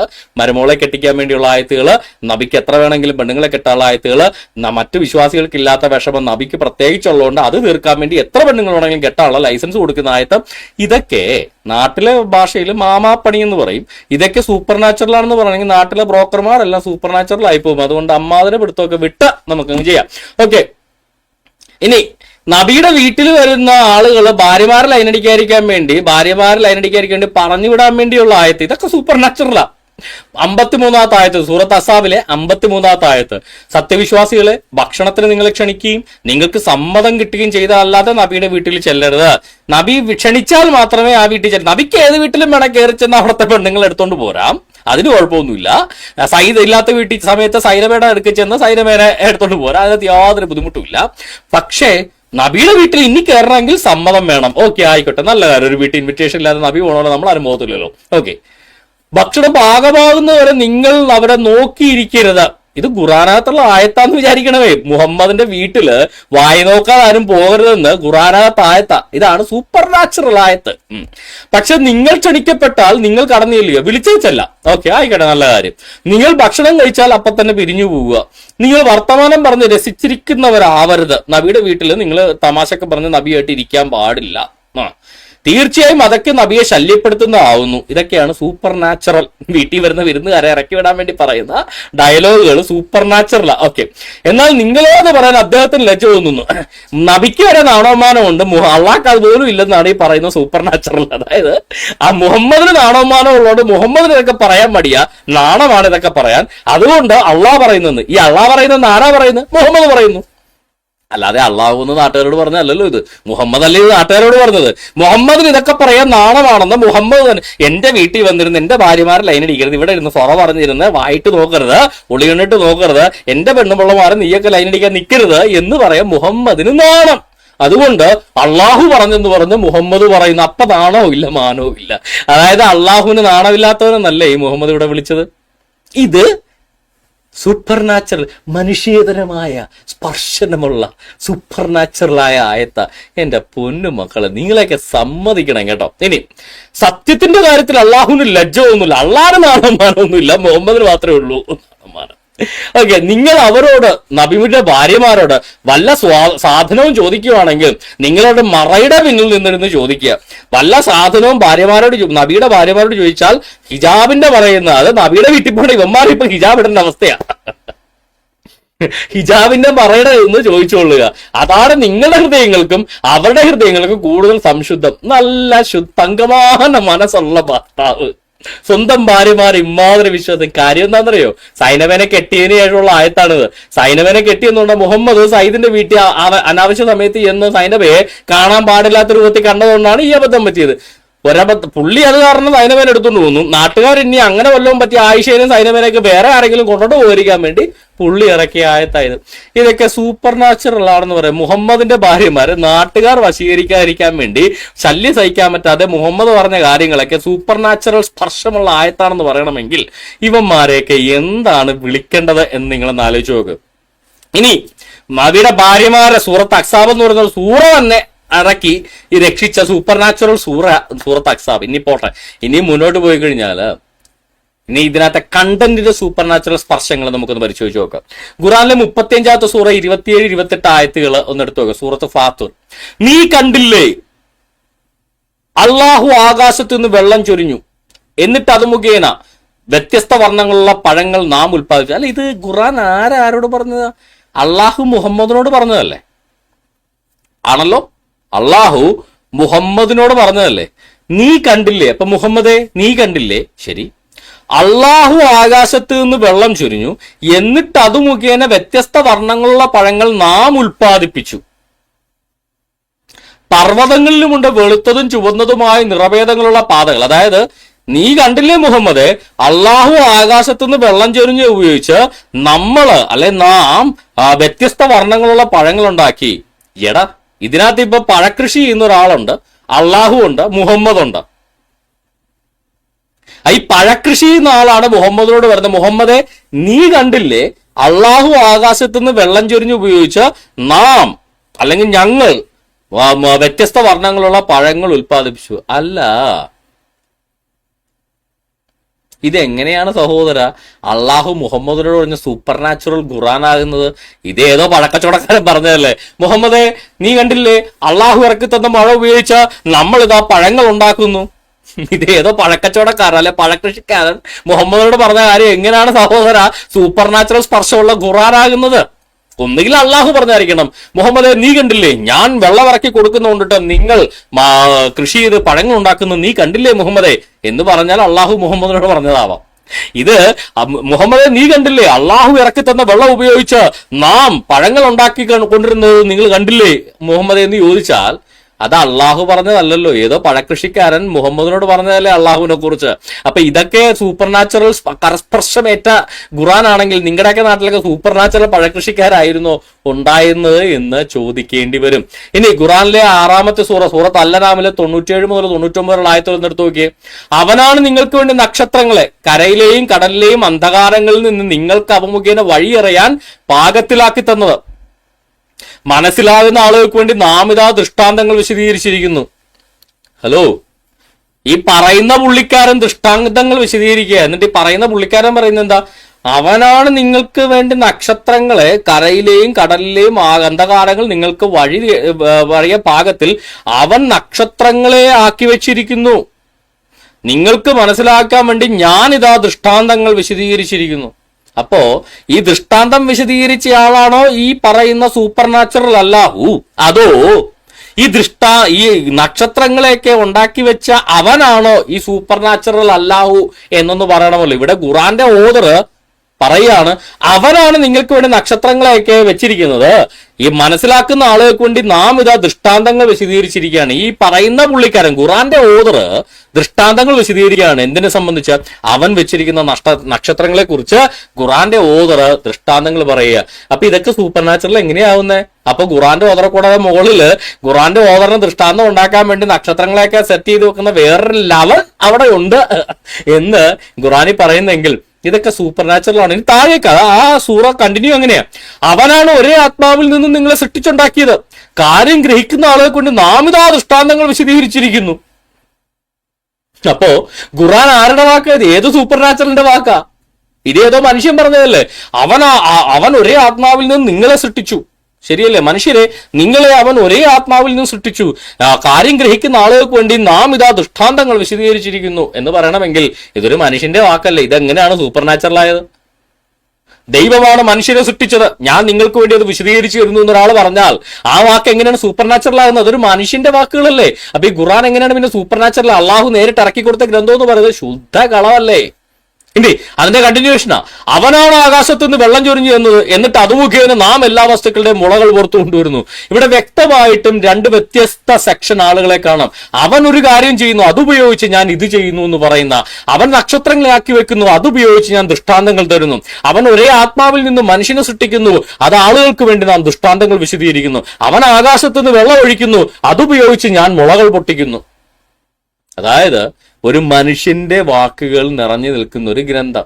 അതിനെ അള്ളാഹു 50,000 വർഷങ്ങൾക്ക് മുന്നേ ഉണ്ടാക്കി വെച്ചിട്ട് മുഹമ്മദിനെ നൂലെ കെട്ടി ഇങ്ങനെ ഇറക്കി കൊടുത്താണെന്നൊക്കെ പറയണമെങ്കിൽ നിസ്സാരം തൊലിക്കിട്ടിയെന്നും പോലെ മിനിമം ഒരു കാണ്ടാമൃഗത്തിന് തൊലിക്കിട്ടിയെങ്കിലേക്ക് ഇവമാർക്ക് വേണ്ടി വരും എന്നുള്ളതാണ് വാസ്തവം. ഇനി ഖുറാനിലെ 3-ാമത്തെ സൂറ 7-ാമത്തെ സൂറ ആലു ഇമ്രാനിലെ, നബിയെ നിനക്ക് വേദഗ്രന്ഥം അവതരിപ്പിച്ചു എന്നത് അവനാണ്, അതിൽ സുവ്യക്തവും ഖണ്ഡിതവുമായ വചനങ്ങളുണ്ട്. ഖുറാനി പറയുകയാണ്, നബിയെ നിനക്ക് വേദഗ്രന്ഥം അവതരിപ്പിച്ചെന്ന് അവനാണ്. ഇന്നൊരു മുസ്ലിം ഓക്കെ, ഇത് അവാ കുഞ്ഞുങ്ങൾ ആരെങ്കിലും മുഹമ്മദിനെ കണ്ടാ പറയും, നബിയെ നിനക്ക് വേദഗ്രന്ഥം തന്നത് അവനാണ്, അള്ളാഹുവാണ്, അവനാണെന്ന് പറയും അല്ലെ? അതായത് ഒരു മൂന്നാമതൊരാൾ മുഹമ്മദിനോട് പറയുന്ന കാര്യമാണ്. ഇതൊക്കെ ഖുറാനകത്തുണ്ട്. എന്തൊരു കോമഡിയാ. അപ്പൊ എന്നിട്ട് ഇവന്മാർ പറയുന്ന ഖുറാൻ അള്ളാഹു നേരിട്ട് ഇറക്കി കൊടുത്ത സംഭവമാണെന്ന് ഇവര് പറയുന്നത്. മൂന്നാമതൊരാള് മുഹമ്മദിനോട് പറഞ്ഞ കാര്യം വരെ ഖുറാനകത്ത് എഴുതി വെച്ചേക്കുക മുഹമ്മദ്.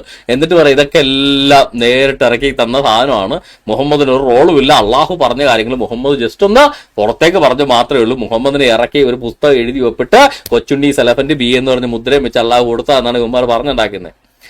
മുഹമ്മദിനോട് ആരാണ്ടും പറഞ്ഞ കാര്യം വരെ ഖുറാനകത്തുണ്ട്. നബിയെ നിനക്ക് വേദഗ്രന്ഥം അവതരിപ്പിച്ചെന്നത് അവനാണ് എന്ന് പറയുന്ന കാര്യം വരെ ഖുറാനകത്ത് കിടക്കി. ഇതൊക്കെ അള്ളാഹു മുഹമ്മദിനോട് പറഞ്ഞ സൂപ്പർ നാച്ചുറൽ ആണെന്ന് പറയാനേ ഞാനൊന്നും പറയുന്നില്ല, പറഞ്ഞാൽ കൂടി പോകണ്ടൊന്നും പറയുന്നില്ല. നമുക്ക് അടുത്തതിലേക്ക് കിടക്കാം. ഇപ്പൊ മറ്റൊരു ഉദാഹരണം, ബൈബിള് തുടങ്ങുമ്പോ ഉൽപ്പത്തി പുസ്തകത്തിൽ നിന്ന് തുടങ്ങണേ. ആ തുടങ്ങുമ്പോ തന്നെ പറയുന്ന ആദിയില് ദൈവം ആകാശങ്ങളും ഭൂമിയെ സൃഷ്ടിച്ചു. അത് മനുഷ്യർക്ക് അങ്ങനെയാണ് വേണ്ടത്, തുടക്കം തൊട്ട് കേൾക്കണം. എഴുതുമ്പോൾ അങ്ങനെ തന്നെയാണ്, നമ്മൾ പ്രാരംഭത്തിൽ നിന്ന് തുടങ്ങുക. അപ്പോ അങ്ങനത്തെ ഒരു സാറ്റിസ്ഫാക്ഷൻ നമുക്ക് അതോടുകൂടി കിട്ടി. ഒരു കഥ പറയുന്ന ഇത് പിന്നെ ബൈബിളിൽ എടുത്തു നോക്കിയിട്ടുണ്ടെങ്കിൽ ഓരോന്നിലും അങ്ങനെ നമുക്ക് കാണാൻ പറ്റും. പിന്നെ ആദവും ഹവ്വയും, ഖുറാനിലെ അങ്ങനെ ഹവ്വയുടെ പേരൊന്നും പറയുന്നില്ല. അപ്പോ സ്വാഭാവികമായിട്ട് നമ്മളൊരു കഥ എഴുതുമ്പോൾ അതിന്റെ പിന്നെ ഹീറോസ് ആദ്യം അവരുടെ പേരും കാര്യങ്ങളും കഥാപാത്രങ്ങള് മിക്കവാറും ഖുറാൻ അവഗണിക്കുന്നു. കഥാപാത്രങ്ങളുടെ പേരെ ആദ്യം കൊണ്ടുവന്നില്ലെന്ന് മാത്രമല്ല പേര് പറയുന്നില്ല. ഖുറാനിൽ എവിടെയും ഹവ്വയുടെ പേരില്ല. അതേസമയം സൗജത്തഹു ഉണ്ട്, ആദമും അവന്റെ ഭാര്യയും എന്നാണ് വരുന്നത്. അതൊരു വളരെ സ്ട്രേഞ്ച് ആയിട്ടുള്ള ഒരു മനുഷ്യന് സംതൃപ്തി കിട്ടാത്തൊരു സംഗതി. ഇത് ഒരു മനുഷ്യനെ എഴുതാൻ പറ്റൂല ഈ രൂപത്തിൽ. ഇത് പലയിടത്തും നിഴലിച്ച് നമുക്ക് കാണാൻ പറ്റും. എനിക്കിത് കേട്ടപ്പോൾ തോന്നിയത് നമ്മുടെ ജഗദീഷ് ശ്രീകുമാറിന്റെ ബോംബ് കഥയാണ്. ബോയിങ്ങിനകത്ത് ജഗദീഷ് ശ്രീകുമാർ ഒരു ബോംബ് കഥ പറയത്തില്ലേ, കഞ്ചാവടിച്ചിട്ട് വന്നിട്ട് അന്ന് രാമനും ലക്ഷ്മണനും എന്തോ ബീഡി വലിക്കായിരുന്നൊക്കെ പറഞ്ഞിട്ട് പുള്ളി ഒരു ബോംബ് കഥ പറയില്ലേ, പഴയ ബോംബ് തന്നെ കഞ്ചാവടിച്ച് എഴുതിയപ്പോൾ ഇങ്ങനെയാണ്, ഒരു തുമ്പും പാലും ഇല്ലാത്ത കഥ. അതായത് തുമ്പും പാലും ഇല്ലാതെ എന്തെങ്കിലുമൊക്കെ പറഞ്ഞാൽ അത് ദൈവികം. കൃത്യമായിട്ട് കാര്യങ്ങള് ഹിസ്റ്റോറിക്കൽ റെക്കോർഡ് സഹിതം കൃത്യമായിട്ട് ഡേറ്റും ഡേയും സഹിതം പറഞ്ഞാൽ അതൊക്കെ മാനുഷികം. മനുഷ്യനല്ലേ ദിവസമൊക്കെ വെച്ച് കൃത്യമായ രീതിയിൽ ഓർഡറിൽ കാര്യങ്ങൾ പറയുന്ന മനുഷ്യനല്ലേ. അത് കഞ്ചാവടിച്ചിട്ട് പറഞ്ഞാൽ അതൊക്കെ ദൈവികം. ഒരു വെളിവും ഇല്ലാതെ തുമ്പും പാലും ഇല്ലാതെ മനുഷ്യന്റെ ഉൽപ്പത്തി പറയുക. ഹവ്വ എന്ന് പറയുന്ന ആദത്തിന്റെ ഭാര്യ ആരാണെന്നോ ഈ ഭാര്യ എങ്ങനെ ഉണ്ടായതാണെന്നോ ഖുർആൻ അറിയില്ല. കാര്യം എന്താ? മുഹമ്മദിന് ആ ഭാഗം ഒരു യഹൂദനും പറഞ്ഞു കൊടുത്തില്ല, ഒരു ക്രിസ്ത്യാനിയും പറഞ്ഞു കൊടുത്തില്ല. കാര്യം മുഹമ്മദിനുള്ള അറിവെന്ന് വെച്ചാൽ ഒന്നേ പാഴ്സ്യമതത്തിൽ നിന്ന് കിട്ടണം, അവിടെ എങ്ങും ഹവ്വേനെ കുറിച്ച് പറയുന്നില്ല. അല്ലെങ്കിൽ ഈ പറയുന്ന യഹൂദന്മാരാരെങ്കിലും പറഞ്ഞു കൊടുക്കണം, മുഹമ്മദിന് ഹീബ്രു എഴുത്തുമാനെ അറിയത്തില്ല, കൊണ്ട് വായിച്ചു നോക്കാനുള്ള വെളിവും പോകുന്നു അംഗീകരിക്കില്ല. അപ്പൊ ഇവരാരും പറഞ്ഞു കൊടുക്കാത്തതുകൊണ്ട് ഖുർആനകത്തോട്ട് വന്നുമില്ല. അപ്പൊ എന്തു പറ്റി? പുള്ളിക്ക് അടിച്ചു മാറ്റാൻ കഥയൊന്നും കിട്ടാഞ്ഞുകൊണ്ട് മനുഷ്യനും മനുഷ്യന്റെ ഭാര്യയൊന്നും പുള്ളി പറഞ്ഞു, അല്ലാതെ ഭാര്യയുടെ പേരാന്ന് പുള്ളിക്ക് അറിയത്തില്ല. അതാണ് അവസ്ഥ.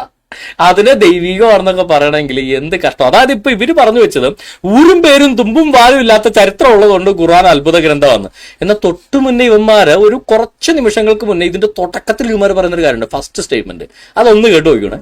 വിശുദ്ധ ഖുർആനുമായി ബന്ധപ്പെട്ടുകൊണ്ടുള്ള ചർച്ചകളിൽ വളരെ പ്രധാനമായും കേൾക്കാറുള്ള ഒരു അവകാശവാദമാണ് വിശുദ്ധ ഖുർആൻ ഒരു അത്ഭുത ഗ്രന്ഥമാണ്, വിശുദ്ധ ഖുർആൻ ഒരു അമാനുഷിക ഗ്രന്ഥമാണ് എന്നൊക്കെയുള്ള അവകാശവാദങ്ങൾ. എന്നാൽ ആ അവകാശവാദങ്ങൾ സ്ഥാപിക്കുവാൻ വേണ്ടി തെളിവുകളായി കൊണ്ടുവരാറുള്ളത് വിശുദ്ധ ഖുർആനിലെ പ്രപഞ്ച വസ്തുക്കളുമായി ബന്ധപ്പെട്ടുകൊണ്ട് അല്ലെങ്കിൽ പ്രാപഞ്ചിക പ്രതിഭാസങ്ങളുമായി ബന്ധപ്പെട്ടുകൊണ്ടുള്ള പരാമർശങ്ങൾ, അതല്ലെങ്കിൽ ചരിത്രപരമായ പരാമർശങ്ങൾ, ഇതൊക്കെ എടുത്തു കാണിച്ചുകൊണ്ടാണ് ആ വാദം സ്ഥാപിക്കാറുള്ളത്. ഖുർആൻ അത്ഭുത ഗ്രന്ഥമാണെന്ന് സ്ഥാപിക്കാൻ ഉള്ള ഒരു പ്രധാനപ്പെട്ട അടിസ്ഥാനമാണ് ഖുർആനിലത്തെ ചരിത്ര വിവരണങ്ങൾ. ദിവസമോ കാലമോ പേരോ ഒന്നും പറയാതെ മുത്തശ്ശിക്കഥകളെ പണ്ടൊരു രാജാവും രാജകുമാരിയും ജീവിച്ചിരുന്നു എന്ന് പറയുന്ന പോലെ ഏതോ വെളിവില്ലാത്ത ഏതോ മുത്തശ്ശിക്കഥ പറയുന്ന പോലെ സാധനം എഴുതിയിട്ട് പറയുക അതാണ് ഖുറാനിലെ ചരിത്രം എന്ന് ഇവർ പറയാ. ഇത് പറയാ ആ ചരിത്രം അതിമഹത്തായ ചരിത്രമായതുകൊണ്ട് ഖുറാൻ ദൈവികമാണെന്ന് അതിന് മുന്നേ ഇവർ പറഞ്ഞു വെച്ചേക്കുക. അതായത് ഖുറാനകത്ത് ചരിത്രമുള്ളത് കൊണ്ട് ആ ചരിത്രത്തിന്റെ വ്യാപ്തി ഉള്ളത് കൊണ്ട് അത് അതിന്റെ ദൈവികതയ്ക്ക് അടിവരയിടുന്നെന്ന് പറയുന്ന അവന്മാര് തന്നെ കുറച്ചു മുമ്പിരുന്ന് പറഞ്ഞ എന്താ, ഖുറാനകത്ത് അങ്ങനെ ഒന്നുമില്ല, കൃത്യമായ ചരിത്ര രേഖകളൊന്നുമില്ല, അതാണ് അതിന്റെ ദൈവികതയ്ക്ക് അടിസ്ഥാനം. ഒന്ന് എന്തെങ്കിലും ഒരു ചരിത്രം എന്ന് പറഞ്ഞാൽ എന്താ, ആരൊക്കെയാണ് എന്തൊക്കെയാണ് ചെയ്തത്, അത് ഏത് കാലഘട്ടത്തിൽ ചെയ്തു, അന്ന് ആരൊക്കെ അവിടെ ഉണ്ടായിരുന്നു, ആരൊക്കെ അത് കണ്ടു, ആരൊക്കെ അത് അനുഭവിച്ചു, ഇങ്ങനെ കൃത്യമായ കണക്കുകളോടുകൂടെ പറയുന്ന ഒന്നാണ് ചരിത്രം. അല്ലാതെ കഞ്ചാവടിച്ചിട്ട് എഴുതുന്നുണ്ട് എന്നും പറയാൻ പറ്റില്ല, ആര് ഇങ്ങനെ പറഞ്ഞു പോകും, അല്ലാതെ ഒരു തെളിവും ഉണ്ടായാലും രേഖ ഉണ്ടായാലും. പിന്നെ ചില മുത്തശ്ശിക്കഥകളുണ്ട്, പണ്ട് ഒരു രാജകുമാരനുണ്ടായിരുന്നു എന്നൊക്കെ പറഞ്ഞു, പേരും ഉണ്ടായാലും ഊരും ഉണ്ടായാലും അങ്ങനെ ഒരു രാജാവും ഉണ്ടായാലും അങ്ങനെ ഒരു രാജകുമാരനും ഉണ്ടാവില്ല. ഒരു കഥ പേര് പോലും ഇല്ലാത്തൊരു രാജകുമാരന്റെ കഥ, കുതിരപ്പുറത്ത് വന്ന രാജകുമാരൻ, കഴുതപ്പുറത്ത് വന്ന രാജകുമാരൻ, കഴുതയുടെ പുറത്ത് കയറി പറന്ന രാജകുമാരൻ, ഇങ്ങനെയൊക്കെ കുറെ കഥകളല്ലാതെ തെളിവും ഉണ്ടാവില്ല, ഊരും പേരും ഒന്നും ഉണ്ടാവില്ല. അതിനെ ചരിത്രം എന്ന് വിളിക്കാനേ തലക്ക് വെളിവുള്ള ആരെങ്കിലും തയ്യാറാകൂ? അങ്ങനെയുള്ള ചരിത്രം ഉള്ളതുകൊണ്ട് ഖുർആൻ അത്ഭുതം എന്താണെന്ന് അവന്മാർ പറഞ്ഞു വെക്കുമ്പോൾ ഇവന്മാരെയൊക്കെ എന്താണ് പറയേണ്ടത് എന്ന് നിങ്ങൾ തന്നെ ഒന്ന് ആലോചിച്ച് വെക്കുക. അതായത് യാതൊരു വിധത്തിലുള്ള ആദത്തിന്റെ കാര്യം പറയുന്നതല്ലാതെ ആദത്തിൽ നിന്ന് എങ്ങനെ ഭാര്യ ഉണ്ടായി ബൈബിളിനകത്ത് കൃത്യമായി പറയുന്നേ, കൃത്യമായിട്ട് ഓർഡർ സഹിത ബൈബിളിൽ പറയുന്നേ, എങ്ങനെയാണ് ഭാര്യ ഉണ്ടാകുന്നത്, എങ്ങനെയാണ് ഹവ്വ ഉണ്ടായത്, എങ്ങനെയാണ് അവർക്ക് പിന്നെ കുഞ്ഞുങ്ങളുണ്ടാകുന്നത്, കൃത്യമായിട്ട് അവരുടെ സന്തതി പരമ്പരകള് യേശു ക്രിസ്തു വരെ സന്തതി പരമ്പരകളുടെ കൃത്യമായ ഡോക്യുമെന്റേഷൻ ബൈബിളിൽ കാണാം. എന്നാൽ ഖുർആനകത്ത് അങ്ങനെ ഒന്നുമില്ല. കാര്യം എന്താ, അള്ളാഹ്ക്ക് ഇതൊന്നും അറിയില്ല. അറിയാത്ത കാര്യം അള്ളാഹ് എങ്ങനെ പറഞ്ഞേ, നമ്മളെന്താ പറയാ, ഈ എണ്ണ ഉണങ്ങിയ നമുക്ക് എണ്ണ കിട്ടും, പാറ്റാപ്പിഴിക്കിരുന്ന് ഉണങ്ങിയിട്ട് വല്ല കാര്യം ഉണ്ടോ എന്ന് പറയത്തില്ല. ഇതുപോലെ ഈ അള്ളാനെ എന്താ പറയാ പറഞ്ഞിട്ട് വല്ല കാര്യമുണ്ട് അറിഞ്ഞാലല്ലേ പുള്ളിക്ക് പറയാൻ പറ്റുള്ളൂ. പുള്ളിക്ക് അറിയില്ല, പുള്ളി പറഞ്ഞില്ല. ഇനി മക്കളുടെ ഒരു അറിവിന് വേണ്ടി പറയാം, ഇവന്മാരെ ഈ പറയുന്നതിന്റെ ഉദ്ദേശം ഖുർആനിൽ തുടങ്ങുന്ന എങ്ങനെ, സൂറ ഫാത്തിഹ, ക്രിസ്ത്യാനികളെയൊക്കെ വഴിപഴിച്ചവരെന്ന് ആക്ഷേപിച്ചുകൊണ്ടൊരു സൂറ ഫാത്തിഹ, ബിസ്മില്ലാഹി റഹ്മാൻ റഹീം എന്ന് പറഞ്ഞുകൊണ്ട് സൂറ ഫാത്തിഹ കൊടുക്കണ്ടില്ല. അവിടെ തുമ്പുമില്ല, വാലുമില്ല, ആരുടെ കാര്യം എന്താ കാര്യം ഒരു പിടിയുമില്ല. ഇങ്ങനെയാണ് ദൈവിക ഗ്രന്ഥങ്ങൾ തുടങ്ങുന്നതെന്ന്. എന്റെ പൊന്നു മക്കളെ, സൂറ ഫാത്തിഹയല്ല ആദ്യത്തെ സൂറ അലക്കാണ് ആദ്യത്തെ സൂറ. മനുഷ്യനെ ഞാൻ രക്തക്കട്ടയിൽ സൃഷ്ടിച്ചിരിക്കുന്നു എന്നാണ് സൂറ ആദ്യത്തെ ആയത്തിറങ്ങുന്നത്. എന്റെ അത് ആരംഭമല്ലേ? നീയൊക്കെ പറഞ്ഞെന്നാ ആദിയിൽ ദൈവം ആകാശം ഭൂമിയും സൃഷ്ടിച്ചു. കണ്ടില്ലേ, തുടക്കം മുതൽ ഓർഡർ ആയിട്ടാ ബൈബിളിൽ പറയുന്നത്. അത് ദൈവികമല്ല, അത് മാനുഷികമാണെന്ന് പറയുന്നു നിങ്ങള്. അപ്പോ മനുഷ്യനെ ഞാൻ രക്തക്കട്ടയിൽ നിന്ന് സൃഷ്ടിച്ചിരിക്കുന്നു എന്ന് പറഞ്ഞുകൊണ്ട് തുടങ്ങിയ ഖുർആൻ അപ്പം എന്തേ, അതെന്താ ദൈവികമായി മാറി? ഇവന്മാർ വിചാരിച്ച സൂറ ഫാത്തിഹയാണ് ആദ്യം ഇറങ്ങിയ സൂറ എന്നാണ് ഇവന്മാരുടെ വിചാരം. പൊന്നുമക്കളെ, ദവാക്കുഞ്ഞുങ്ങളെ അല്ല. മൂത്ത ദവാക്കാരോട് ചോദിച്ചു നോക്കുക ആദ്യം ഇറങ്ങിയ സൂറയാണെന്ന്. അപ്പൊ അവര് പറഞ്ഞു തരും യഥാർത്ഥത്തിൽ നടന്ന സംഭവം എന്താണ്. അപ്പോ ഇമാതിരി ഊടുപാട്ടൊക്കെ ഇറങ്ങില്ല, നാണക്കേടാണ്. ഇനി മുഹമ്മദിനെ കുടുക്കിയ ഗുഹാവാസികളെ കുറിച്ചാണ് ഇവരുടെ അടുത്ത കണ്ടുപിടുത്തം. ഖുർആനിൽ പറയുന്ന സൂറത്തുൽ കഹ്ഫിലെ 22-ാമത്തെ ആയത്ത്, സയഖൂലൂന സലാസത്തുൻ റാബിയുഹും കൽബുഹും. അവർ പറയുന്നു അവര് 3 ആളുകളായിരുന്നു, അതായത് ഗുഹാവാസികൾ 3 പേരായിരുന്നു. അതായത് ഇതിന്റെ ഒരു കണ്ടക്സ്റ്റ് ഓഡിയൻസിന് കൊടുക്കണം തോന്നുന്നു. അതായത് ഗുഹാവാസികളുടെ ഒരു സംഭവം, ഒരു ചരിത്ര സംഭവം വിശുദ്ധ ഖുർആൻ പ്രതിപാദിക്കുന്നുണ്ട്. ആ ചരിത്ര സംഭവത്തിൽ എത്ര ആളുകളാണ് ആ ചരിത്ര സംഭവത്തിൽ ഉണ്ടായിരുന്ന കഥാപാത്രങ്ങൾ എന്ന് അള്ളാഹു സുബ്ഹാനഹു വ തആല വ്യക്തമായി പറയുന്നില്ല. അതാണ് ഇപ്പൊ നമ്മൾ പറഞ്ഞു വരുന്നത്. അതില് സ്വാഭാവികമായിട്ടും അത് പല അഭിപ്രായങ്ങളുണ്ട്. ഇങ്ങനെ ഒരു ഫോക്ലോറായിട്ട് പാരമ്പര്യമായിട്ട് പല ആളുകളും ഇങ്ങനെ ഈ സംഭവം ഇങ്ങനെ പറയാറുണ്ട്. അങ്ങനെ അറബികൾക്ക് ഈ കഥ അറിയാമായിരുന്നു. അപ്പോ സ്വാഭാവികമായിട്ടും ഇതിൽ എത്ര ആളുകളാണെന്നുള്ള വിഷയത്തിൽ സ്വാഭാവികമായിട്ടും ഇങ്ങനെ പാരമ്പര്യമായിട്ട് വരുമ്പോൾ പല ആളുകൾ പല അഭിപ്രായങ്ങളായിരിക്കുമല്ലോ പറയാം. അപ്പൊ അങ്ങനെ പല ആളുകളും പറയുന്നുണ്ട് എന്ന് ഖുർആൻ പരാമർശിക്കാം. ഇനി അത് വായിക്കാം. അപ്പൊ സയഖൂലൂന സലാസത്തുൻ റാബിയുഹും കൽബുഹും, അവരിൽ 3 പേരാണ്, അതിൽ 4-ാമത്തതാണ് നായ. അവരുടെ ഒപ്പം ഒരു നായ ഉണ്ടായിരുന്നു എന്നാണ്. വയഖൂലൂന ഖംസത്തുൻ സാദിസുഹും കൽബുഹും, അവരെ 5 പേരാണ്, 6-ാമത്തത് നായായിരുന്നു എന്ന അഭിപ്രായമുണ്ട്. എന്നിട്ടല്ല പറയുന്നത് റജ്മുൻ ബിൽ ഗൈബ്. ഇതൊക്കെ യഥാർത്ഥത്തിൽ അദൃശ്യമായ കാര്യത്തിൽ ഒരു വെറും പറച്ചിലാണ്, ഒരു തെളിവിന്റെ അടിസ്ഥാനത്തിലുള്ള പറച്ചിലല്ല, അദൃശ്യത്തിൽ ഉള്ള ഒരു പരീക്ഷണം. അവർക്ക് അദൃശ്യമായ ഒരു കാര്യം വെറുതെ ഊഹിച്ച് അവർ പറയാണ് എന്ന് പറഞ്ഞു. പിന്നെ അത് അടുത്തത് വയക്കൂലിന് സബാത്തും, അവർ പറയുന്നു അവരിൽ ചിലര് പറയാണ് 7 പേരായിരുന്നു അവര്, സാമിനഹും കൽബും. അതിൽ 8-ാമത്തത് അവരുടെ നായായിരുന്നു. എന്നിട്ടല്ല പറയുന്നു കുൽ റബ്ബി ആലമുബേദ്ദീൻ നായ അലമുല്ല കളി, നീ പറയുക നബിയെ, അവരുടെ എണ്ണത്തെ പറ്റിയിട്ട് ഏറ്റവും അറിയുന്നവൻ അള്ളാഹു ആണ്, നിങ്ങൾ അധികം അറിയില്ല. അപ്പൊ ഇവിടെ ഒരു വീണ്ടും സംഗതി അവശേഷിക്കുകയാണ്. അപ്പൊ എത്രയായിരുന്നു അവര്? ഇതൊക്കെ എല്ലാം ദൈവികമാണ്. കാര്യം കൃത്യമായിട്ട് ആ ചരിത്രം പറഞ്ഞിട്ട് എണ്ണം പറഞ്ഞില്ല, അതാണ് ദൈവികത. അതായത് ആ ചരിത്രം, ഈ ഫോക്ലോറിൽ പല കൺഫ്യൂഷനും ഉണ്ട്. അള്ളാഹുവും ആ കൺഫ്യൂഷൻ തന്നെ എടുത്തു പറഞ്ഞു. ചിലർ പറയുന്നു 4 പേരും പട്ടിയും, ചിലർ പറയുന്നു 5 പേരും പട്ടിയും, ചിലർ പറയുന്നു 6 പേരും പട്ടിയും. അത് നാട്ടുകാർ പറയുന്നതല്ലോ. അള്ളാഹു എത്ര പേരും പട്ടിയും എന്നാണ് പറയുന്നത് എന്ന് ചോദിച്ചു കഴിഞ്ഞാൽ അതിന് പ്രത്യേകിച്ച് ഉത്തരവൊന്നും പറയാതെ അള്ളാഹു നാട്ടുകാർ പറഞ്ഞ കാര്യം അതേപടി ആവർത്തിച്ചിട്ട് അവിടെ കൃത്യം എണ്ണം പറഞ്ഞില്ല. അതാണ് ദൈവികത. എന്റെ ജാങ്കോ നിങ്ങള് വീണ്ടും പെട്ടു എന്നങ്ങ് പറയേണ്ടി വരും. മനസ്സിലായോ? അതറിയണമെങ്കിൽ ആ ആയത്തൊന്ന് വായിക്കുക. ഖുർആനിലെ 18-ാമത്തെ സൂറ 22-ാമത്തെ ആയത്ത്, സൂറത്തെ കഫിലെ 22-ാമത്തെ ആയത്താണ്. അവർ ജനങ്ങളിൽ ഒരു വിഭാഗം പറയും ഗുഹാവാസികൾ 3 പേരാണ്, 4-ാമത്തെ നായയാണെന്നൊക്കെ പറഞ്ഞുകൊണ്ട് ഈ ആയത്ത്. ഈ ആയത്തിന്റെ കഥ അറിയണമെങ്കിൽ ഇതൊന്നുമല്ല മക്കളെ. മക്കൾക്ക് ഈ എന്താ പറയാ, വെളിവും വെള്ളിയാഴ്ച ഇല്ലാതെ ദവാപ്രവർത്തനത്തിന് ഇറങ്ങരുത് കേട്ടോ.